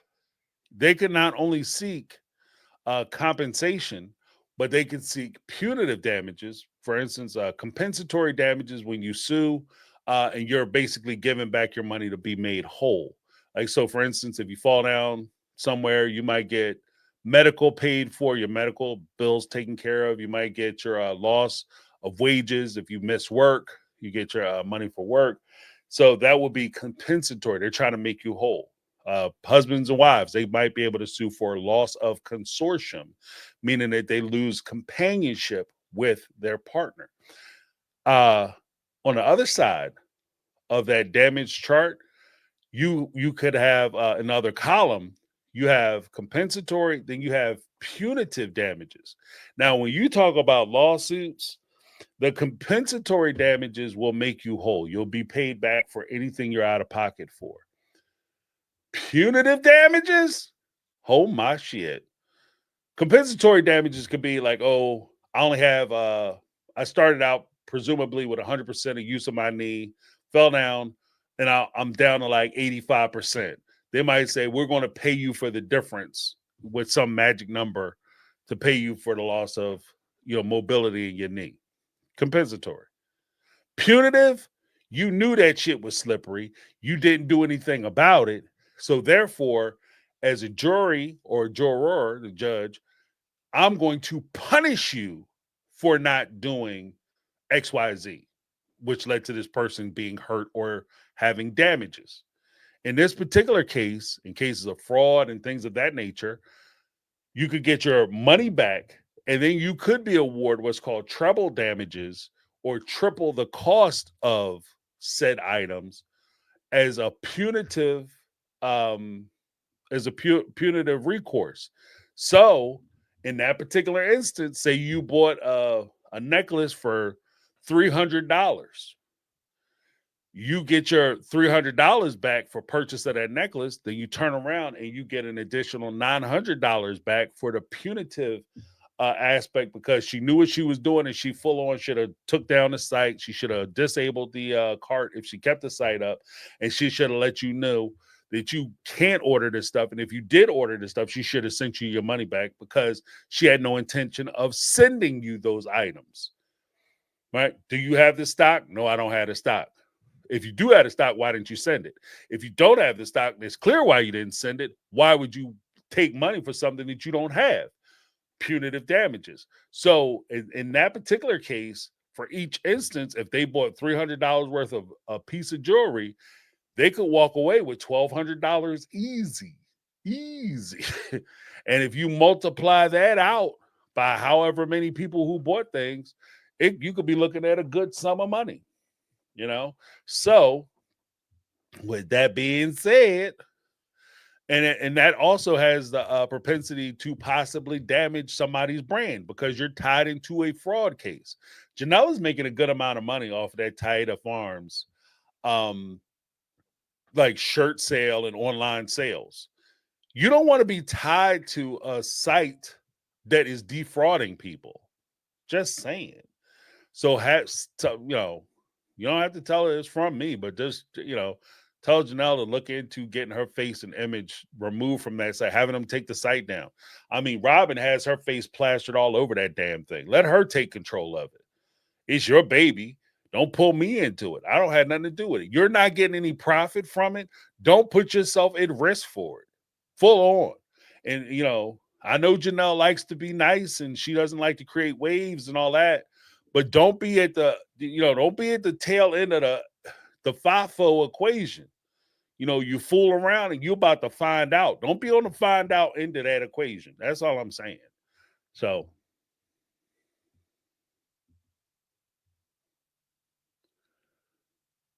okay. He said Dayton did attend the services. Yeah, I thought I saw his picture there. I wasn't sure though. So, you're not the only one. No worries. No worries. So Dayton was there. Yeah, huzzah, Dayton. Yeah, I know they were close. But again, like, I'm not judging anybody because people grieve differently. Like, I might be okay going to a funeral, but somebody else, I can't go to the funeral because I'll lose my shit. I'll lose my mind if I go to something. You know what I mean? Like, there are certain people on this planet. Like, I can see, I'm not even gonna say I'm not gonna say no names or mention no people, but like I can see me, I can't go to that funeral. I lose my mind. Like it'd be a wrap. You know what I'm saying? That'd be the last of my sanity. I'd be crazy as you know what I mean? I will, you will hear an audible snap from when I lose my shit. So there's certain funerals I can see that happening. But thank you so much, Megatron. Next, we're gonna go to Amber. Amber, what's going on, Amber? Hi, James. My name is Amber. I have been Hello. listening to your show from the very beginning, and I just had a thought. When Cody and Robyn's son, Solomon, had his dental surgery, might that have been from bottle rot, from Robyn allowing him to sleep with a bottle in his mouth for much too long? In addition to that, I wonder if the family funds were used to pay for that surgery and whether Cody was in attendance as his child was having unnecessary surgery. What are your thoughts on that? Amber, good questions all the way around. I do remember the instance where Solomon went for the surgery. That was unironically, that was around the time when the UNLV anthropological students were showing up to do research on the Brown family. And what the couple actually made a reference to the fact that Cody had spent an inordinate amount of time with Solomon, and they brought it up to Robyn. And he was like, I noticed that Cody's around here a lot to see these kids, but he doesn't seem to spend time with the older kids. And then Robyn tried to, dish it off to, oh, those kids are in high school. She said, no, not the kids that's in high school who are busy. I'm talking about the other kids, the younger kids. And then Robyn, that's because if those kids don't show Cody love, then he don't necessarily show them love back. Came up with that dry ass excuse. So Cody did spend time with Solomon. With regard to the money, my position or my suspicion, I have zero proof of this, like, because I can't pull up a clip or an episode or interview where this was clearly stated. But I suspect that Cody had access to the family fund.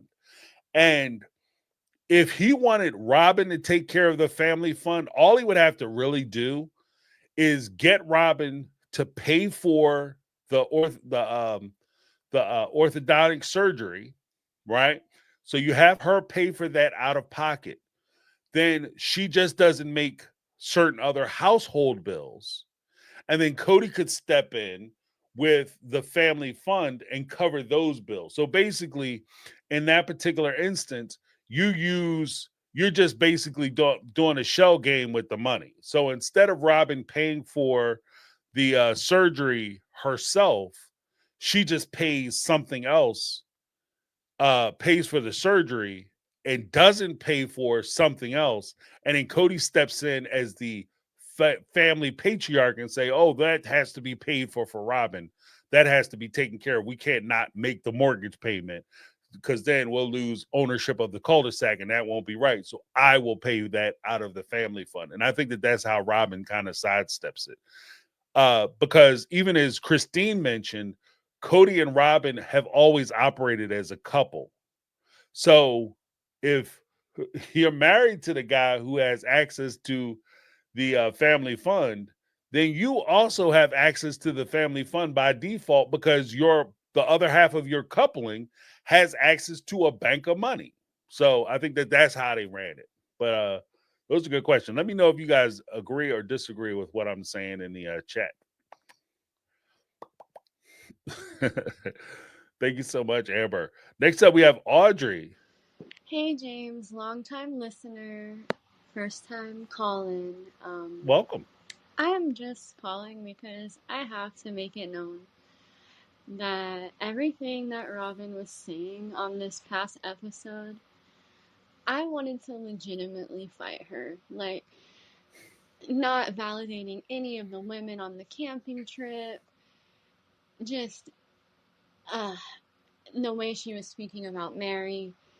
Like, girl, be for real. We see it. And yeah, just at this point, I just want 30 seconds with Robyn to set her straight, because that was absolutely ridiculous. I'm happy that everyone's kind of sharing what was happening. I saw what Mary and Tamron Hall discussed. And yeah, just lies upon lies upon lies. At first, I think it was everyone lying so they can secure that paycheck, which I can't blame them if they were poor. But, now just as it's being exposed, and Cody, whatever, I never had much hope for him, but like Robyn, like really, not that I had hope for her, but I mean just straight up lying and just gaslighting. So I'm at my time, but thank you. And yeah, Robyn needs to get hers, so bye. Thank you. I think, well, see, that's part of the problem too, is that at the end of the day, I don't want any physical issues with anybody. We got, this is all just talk.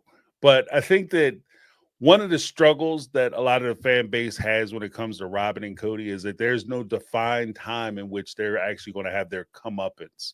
So I kind of talked about it earlier, where this is part of the reason why I hate this word. I detest it. Closure. Like, we're never going to have closure when it comes to Robyn and Cody, I don't think. Because even when they go down, which it looks like they're going to go down, right? Like financially or whatever, especially after the show ends. They might be in a world of hurt. They're going to be in a hurt locker, right? But even if that were to happen, it's not going to go down in a way where the people who suffered are going to necessarily benefit. It's just that it'll be a situation where Robyn and Cody just lose, but nobody else is going to win from them losing. And that's usually the formula that we like to see. That's a typical Hollywood ending. Like the person who caused pain, discomfort, or stress, they lose in a way that the person whom they hurt or victimized gains in that same way. I don't necessarily foresee that happening. So I think that that's a huge part of the frustration that people have when it comes to a lot of what they see on reality TV. It just seems like Cody and Robyn just keep getting away with it. Like and the wives, they aren't pressing them. They're not trying to charge them. They're not trying to force them into making these kind of changes so that they can get their compensation, they get their just due out of these bad situations. It just seems like it's a lot going on and nothing is really happening. And I think that that's one of the downsides to watching non-scripted television, is that Cody and Robyn are not trying to put themselves in a position where they'll lose. This is like, people will cheat on reality shows and get away with it. People will make excuses for them, and the people that they hurt, the people that they cheat on, they'll be in ruin financially, emotionally, whatever. And the people who cheat will go on to have like very successful careers in reality TV. They'll stay on the show, and the people who got cheated on will get kicked off the show. It's crazy. So I feel the frustration. I do feel the frustration. Next up, we have Jessica from New Jersey. Jessica from Jersey. Hi, James. It's Jessica from New Jersey again. So I was just listening to your most recent live, and I had a thought. You had mentioned something about Cody and his father allegedly being abusive, and how that could have a direct relation to how his relationship is with his children. So I started thinking about that, and that is absolutely a possibility. And I would really love, as a viewer, to get the background of that. I would love to do a deep dive on Cody's upbringing, Cody's childhood, and to kind of see why or how his personality has been molded the way that it is. Same thing with Robyn. I would love a deep dive into her childhood, her upbringing, her family, the marriage that she had with Preston. The only issue is both Cody and Robyn have proven to be unreliable narrators. So my question to you is, do you feel like that is something that could be valuable and provide some missing puzzle pieces?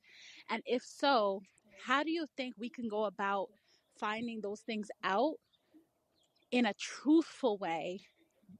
Because I just don't think that. Oh, hold on one second. Got cut off. Hi, James. It's Jessica from New Jersey again. So I was just listening to your most recent live, and I had a thought. Oh, wait. You No, no, had no. mentioned something about. Here we go. I don't think that Cody and Robyn would be readily forthcoming with that information, even though it could actually help the perception that we all have of them. Like, filling in those missing pieces might actually help us to empathize with them more than right now, us just feeling like they're just two assholes.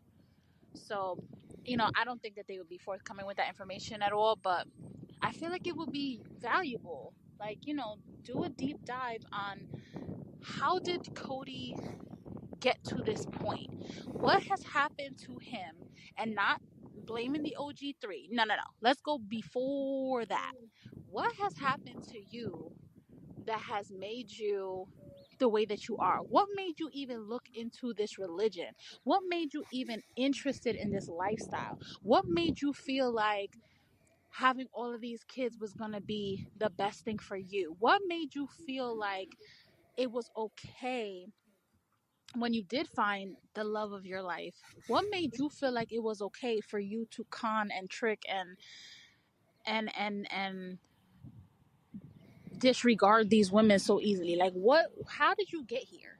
Same thing with Robyn. How did you get here with the cry brows and all that? How did you come to be this person? That's a fair play.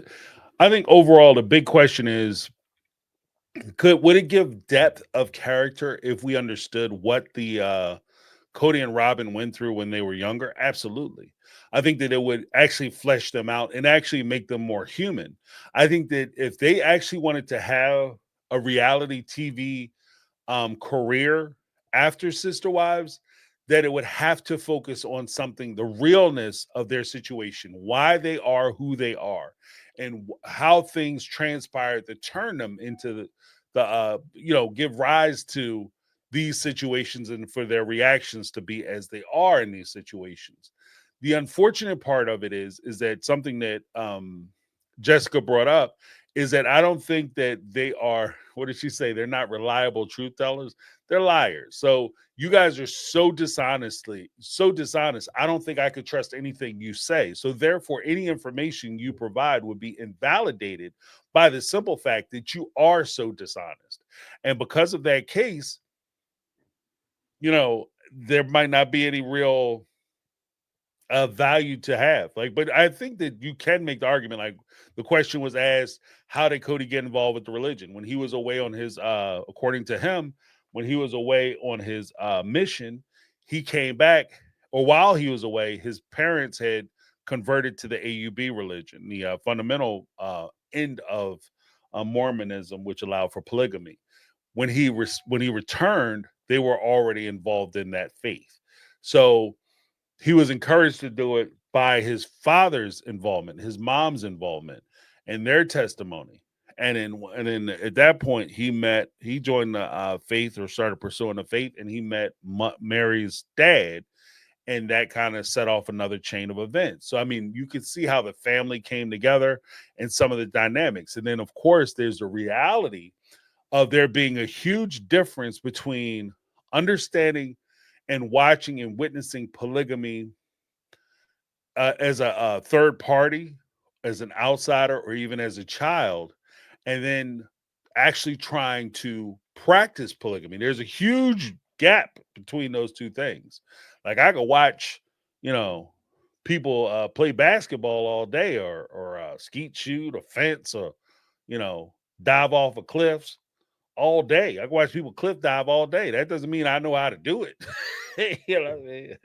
Maybe I might be watching enough of it where I could actually judge them. Yes, he missed those jagged ass rocks by a hair, and that's why he deserves 10 points, because there was no splash. Like, I jump off there, I'm hitting every rock on the way down.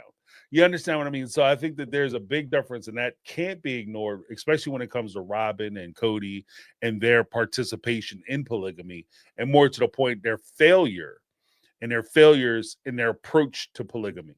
Because even though they watched their parents do it, it also begs the question, how successful really were your parents? Because just because your parents did something or participated in something doesn't necessarily mean they were good at it.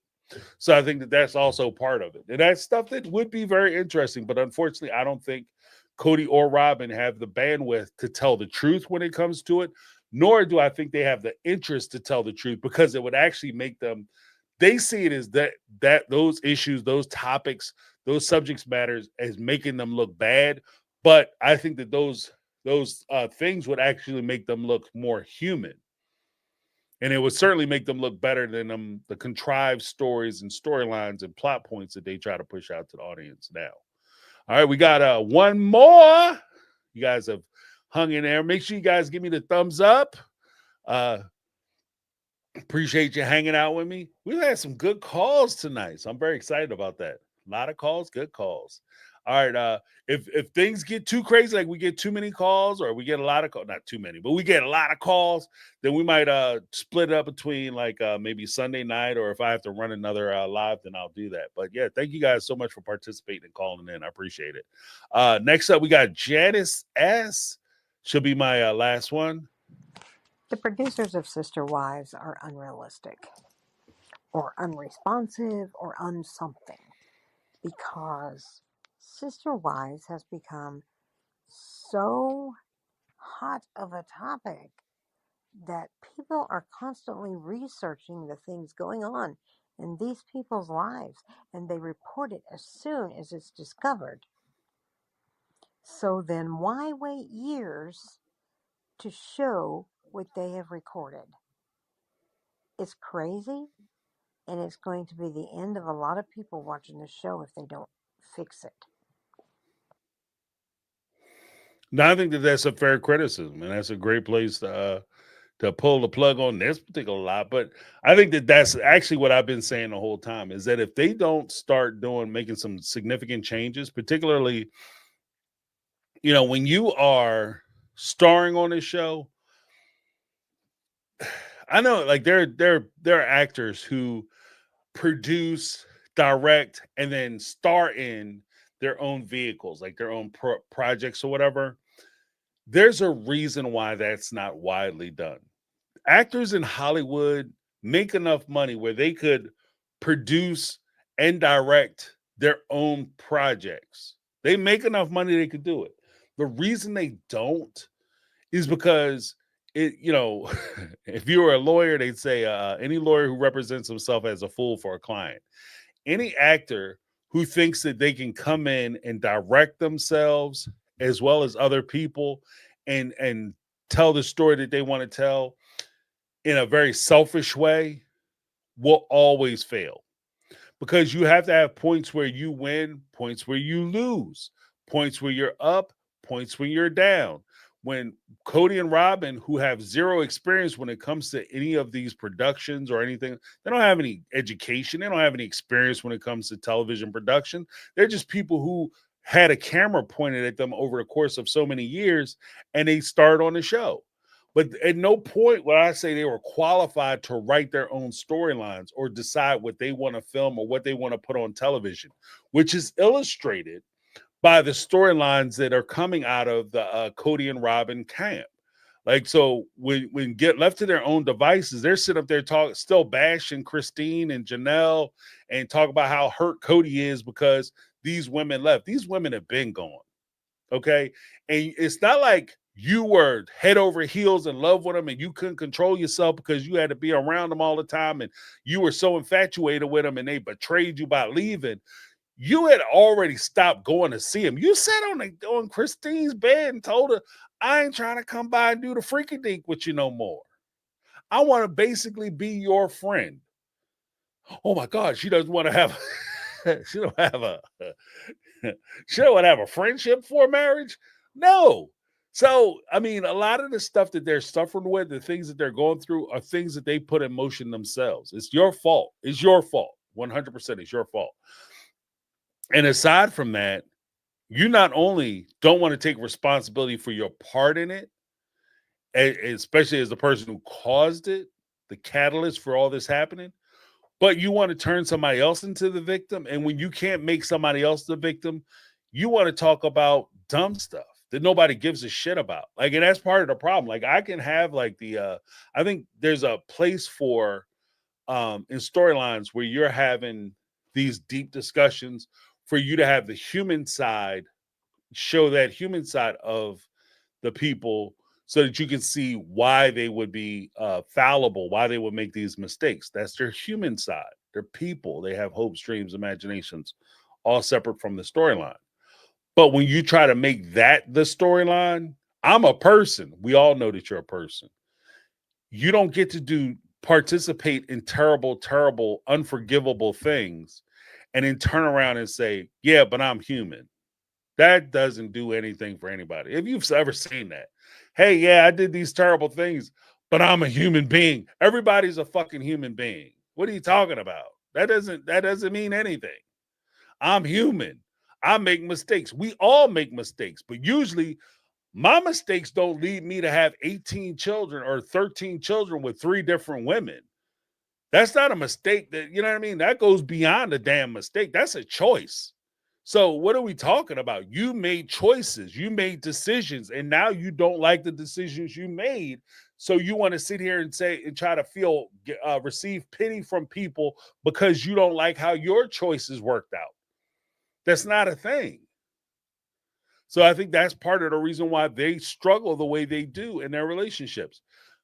Christine and Janelle, they've embraced their failure. And now they're trying to turn those situations around. That's what makes those stories and those characters intriguing. Robyn and Cody, they've failed, but they've refused to recognize their hand in their failure. Instead, they want to sit around and pretend like life happened to you, as opposed to you being an active participant in your own life through your decisions. And because you fail to do that and you don't recognize your culpability, Cody's one of Cody's favorite words, because you don't want to recognize that, now you're sitting there looking crazy. And I think that's the biggest problem. So, but let me just check some things. Yeah, but those were some really good calls. Let me give everybody who called in a little something. That was amazing. Especially some of my first time callers calling through.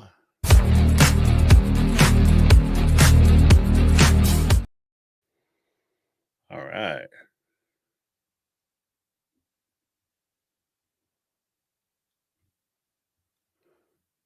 Let's see.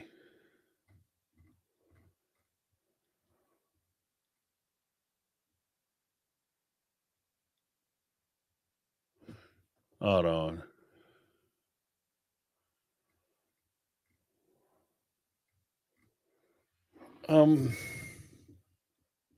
Yeah, I just think that oh, here we go. Put that in a reminder of the rules. Let's all be respectful to one another. We can have a difference in opinion, and that's where the chat heats up. Let's just be respectful to everyone and to all our differences. Absolutely. Absolutely.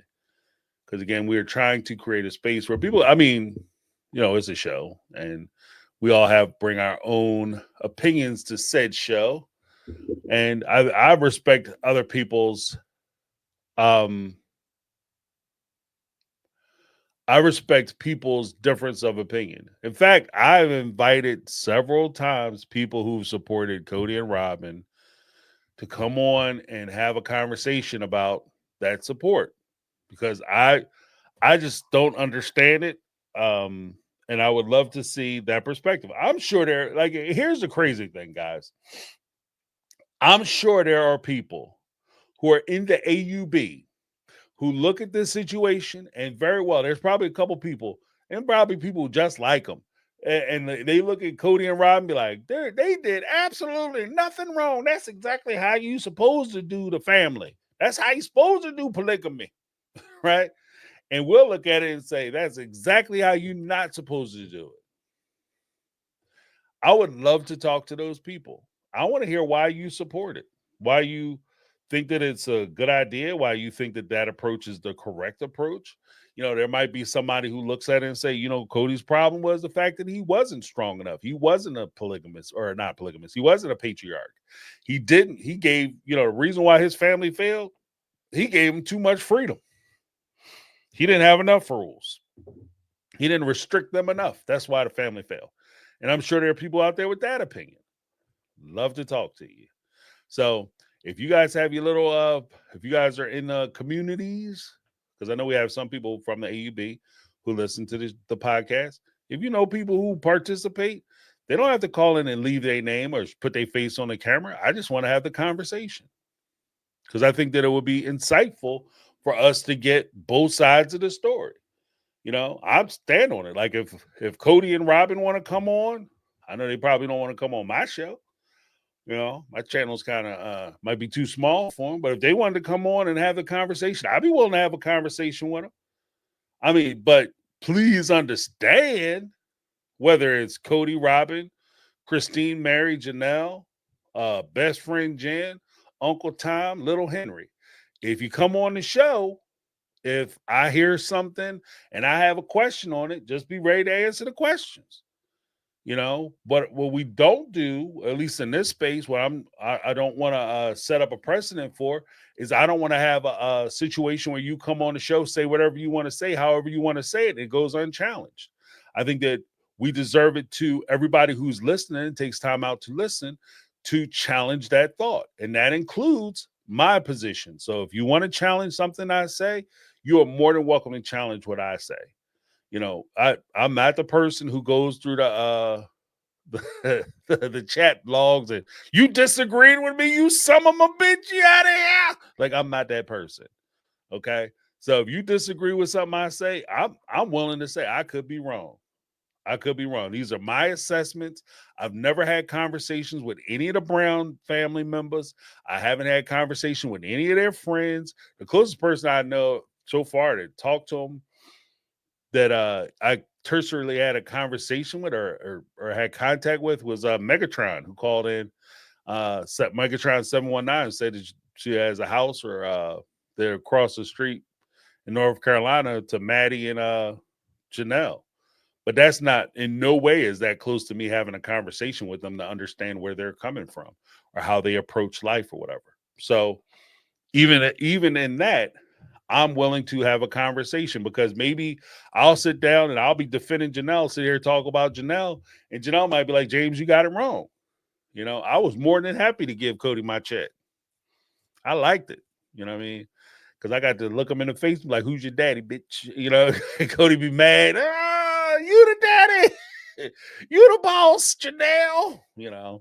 Because if she the breadwinner and Cody's that crazy about money, she might have been able to pull some strings on his ass. Maybe that's also why he felt like a piece of meat, because he had to go over there and work to get that check from her. He had to go in there and put some back work in. She's like, I give you this money for free. See you at 7. You treat me like a piece of meat, Janelle. You're damn right. Your bottom round, you know what I mean? Some people get what I'm saying, but that could be a thing too. That very well could be a thing too. Like that, maybe that's why he mad, because he felt like throughout his relationship with her that she could hold the money strings over him. Because when they were poor, Janelle had even said when they got to Vegas that she felt like they lost. She was losing a little bit of herself because she didn't know her place in the family.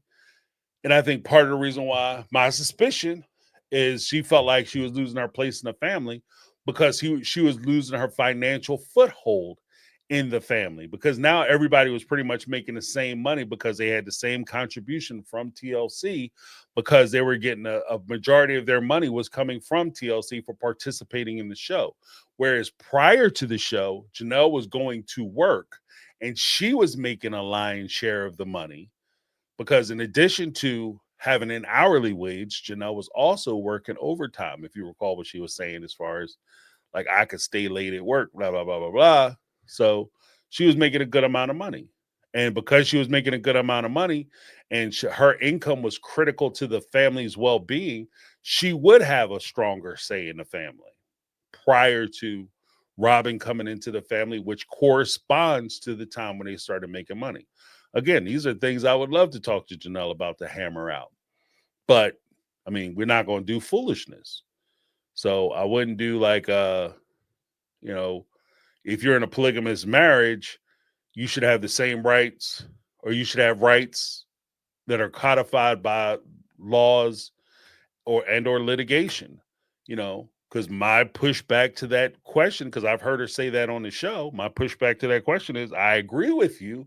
I do think that these ladies deserve some protection. The problem that I have is I'm not sure how we would do it and what it would look like once it's done. So if you gave like women the right to be able to marry into a family and then sue the family and be financially protected. That doesn't just protect the good women who are there from the beginning and hardworking and contributed to the family.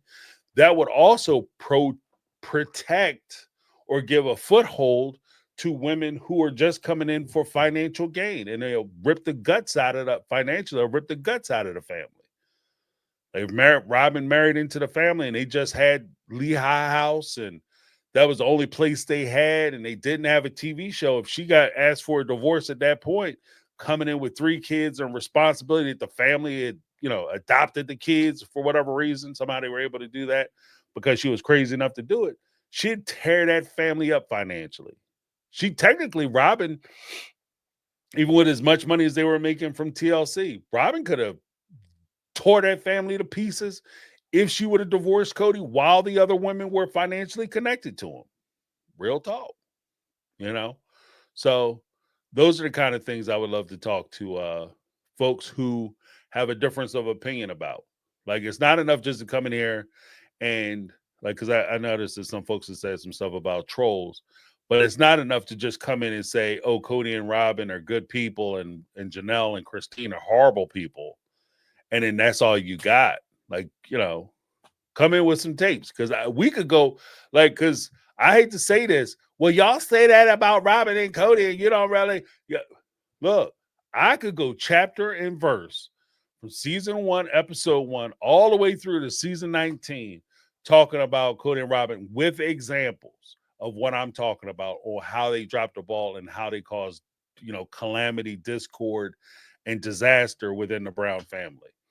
And I challenge you, if you're going to come in and say that Christine and Janelle and Mary were terrible people and they're actually the reason why the family failed, I challenge you to cite from the show or some other resource other than you just sitting there saying it, why you believe what you believe. That's where the challenge comes in. And I think that when we have people come in and they get frustrated because they think they're meeting us where we are, that it's the same thing. It's not the same thing, because again, I can go chapter and verse from season. We can pull up just season 1, episode 1, and we can go through it. Robyn isn't even on the screen yet, and we could talk about how she's disrupting the family. Season 1, episode 1, I can do that if necessary. So again, and we have 19 more seasons. We got 19 more seasons of evidence on top of that. You know what I mean? So if you're gonna come in and make that point, then I feel like we, at least should be able to meet each other on that conversation field and hash it out. But again, here I want to debate the issues, or we could discuss the circumstances or events. But don't tear down people because they disagree with you or because they don't see things the way you see it. If you're a Cody and Robyn fan, just say that shit. I like them. I think Robyn's sexy. I think Cody got washboard abs, and I think he a sex machine. I love balding middle-aged men. That's cool. Cool. I'm not mad at you. Everybody got their flow. You know what I mean? Everybody likes somebody. Everybody got somebody in the world that like them. That you just a flavor. So, you know what I mean? Cody just ain't the flavor that we save up there, Naples. But that's just this side of the fence. On the other side of the fence, I'm sure there's people who think Cody's the bomb daddy. You know what I mean? He all that in a bag of chips. So it is what it is. But we got to have those conversations that we can also be cordial to one another and kind to one another. That's all I'm going to say on that front.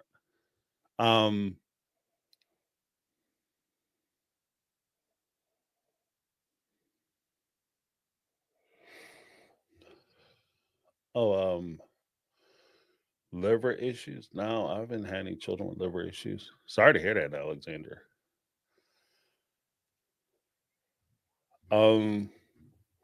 Yeah, but I appreciate you guys hanging out with a play. I know we went a little longer than I was planning on doing it.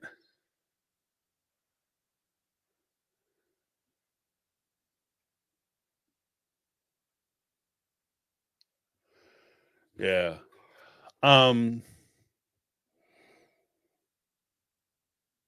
Thank you, Betty. So we had a best group. Yeah, this group is awesome. Group is awesome. Yeah. Yeah. Let's put some hearts in the chat for Alexandra and our little one. You know, put some hearts in there. Wishing her the best. Hopefully get some good news. You know. Pretty not pretty with the cosign. Hitting that cosign. You know. Get them hearts, get that love, and that support. That's what I like. You know, because above everything else, like the show is the show. Cody and Robyn gonna be Cody and Robyn. Mary, Christina, Janelle, like it or love it, hate it or not like hate it, they all gonna be, they doing well. You know what I mean? Like they might have squandered and wasted a shit ton of money, but they're still doing financially well, you know. But if we can help each other, that's what's important. Because like I said, like part of the reason why I started the show is because we gotta pull some coattails and we gotta talk about some of this stuff because people be going through this stuff and they'll be sitting there and they'll be thinking like I'm the only one going through this, or they start to question their own intelligence, stuff like that. Look, people get tricked. Everybody get tricked. Everybody's been fooled. Everybody's been in a relationship. Well, at least I can't say everybody. I have been in a relationships where I be like, I'm a damn fool. You know what I mean? I remember story time, just real quick. I remember when I was younger, there was a couple people. I won't say like one person. There was a couple people. Be like, oh man, I want him so bad. Oh goodness, I was crushing hard, boy, crushing. You know what I mean? Ooh, crushing, right? And oh man, you're breaking your heart because you ain't getting what you want. Oh, and I wasn't in like Mary was in, but I hung out too long waiting for somebody, and maybe even a couple people waiting for them. Oh, they'll change their mind. It'll turn around. I'll be nice enough, kind enough. And you look back on it, I'm gonna tell you now, dodge some bullets, son. Woo, woo, missed them trains, Jack. I'm talking about, woo, oh, thank God. You know what I mean? Sometimes you don't even know what you're wishing for. I hope it works out. No, you don't. No, you don't. And there's been situations where you're like, I've been made a fool of. You feel like a fool. But in a long short of it, you might have felt like a fool in the short term, or maybe you spent too much time on that person. But once you got past it, once you got over it, you look back at it and say, you know what, that person made a fool of me. The way you're looking at it, you're on the outside of that situation. You're no longer wrapped up in that situation. You're on the outside of the situation. You're looking back on it going, oh, I was such a fool. But you're outside of it now. And if the chances that hopefully the chances that you get caught back up in it with that person or somebody similar has been reduced. And that's the life lesson. That's what I try to take. Like you take your mistakes and you try to grow off of them. You can't expect to do life perfect because nobody does life perfect. What you should expect and what you should hope for is that you make mistakes, you encounter obstacles in life, you learn from them, and then you overcome them. So if you are in a relationship where, like, I wouldn't be in a relationship I'm in today had I not experienced those negative relationships I had when I was younger. If I had a blessed, gifted life where I never felt any pain or abandonment or distrust or whatever the case may be, then I wouldn't be the person I am today. Like what do you say? Iron sharpens iron. But if you put iron to iron, you have to put that shit in the flame. It has to endure something in order for you to make it malleable enough for you to make that iron ore or that iron surface useful. It's not enough for you just to bang stuff against other stuff to make it into something. You actually have to put it through some heat. It has to undergo some pressure in order for it to change and become better.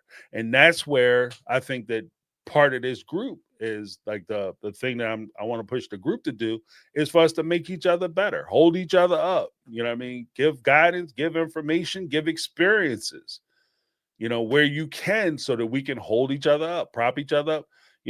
Not everybody, nobody's coming in this joint batting 1,000, 100, whatever the hell it is, hitting everything that's coming across the plate. Some of us be striking out, Jack. The only way we get on base, we don't get no hits. We get walked. You just get lucky. You know what I mean? And you get on base, you're like, all right, once I get on base, that's all I need just to start. And then you just keep going, keep building. But thank you guys so much for hanging out with me. Before I go, I want to make sure I give a huge shout out to not only the awesome chat, the fantastic callers, but I got to give a shout out to our mega mods, Caramel Cuties, as well as Brittany, not Brittany. Appreciate you guys holding a player down. Let me give everybody a big, huge super thanks. Thank you guys so much. All right, guys. Thank you guys so much for hanging out with a player. I appreciate you spending your time with me, listening to me prattle on, talking about these crazy fools and sister wives. If you guys also want to call about any of the other videos or topics that I cover, you're more than welcome to leave messages about those things. It doesn't just have to be about sister wives. Thank you guys so much. Make sure you check out the Motivational Monday videos.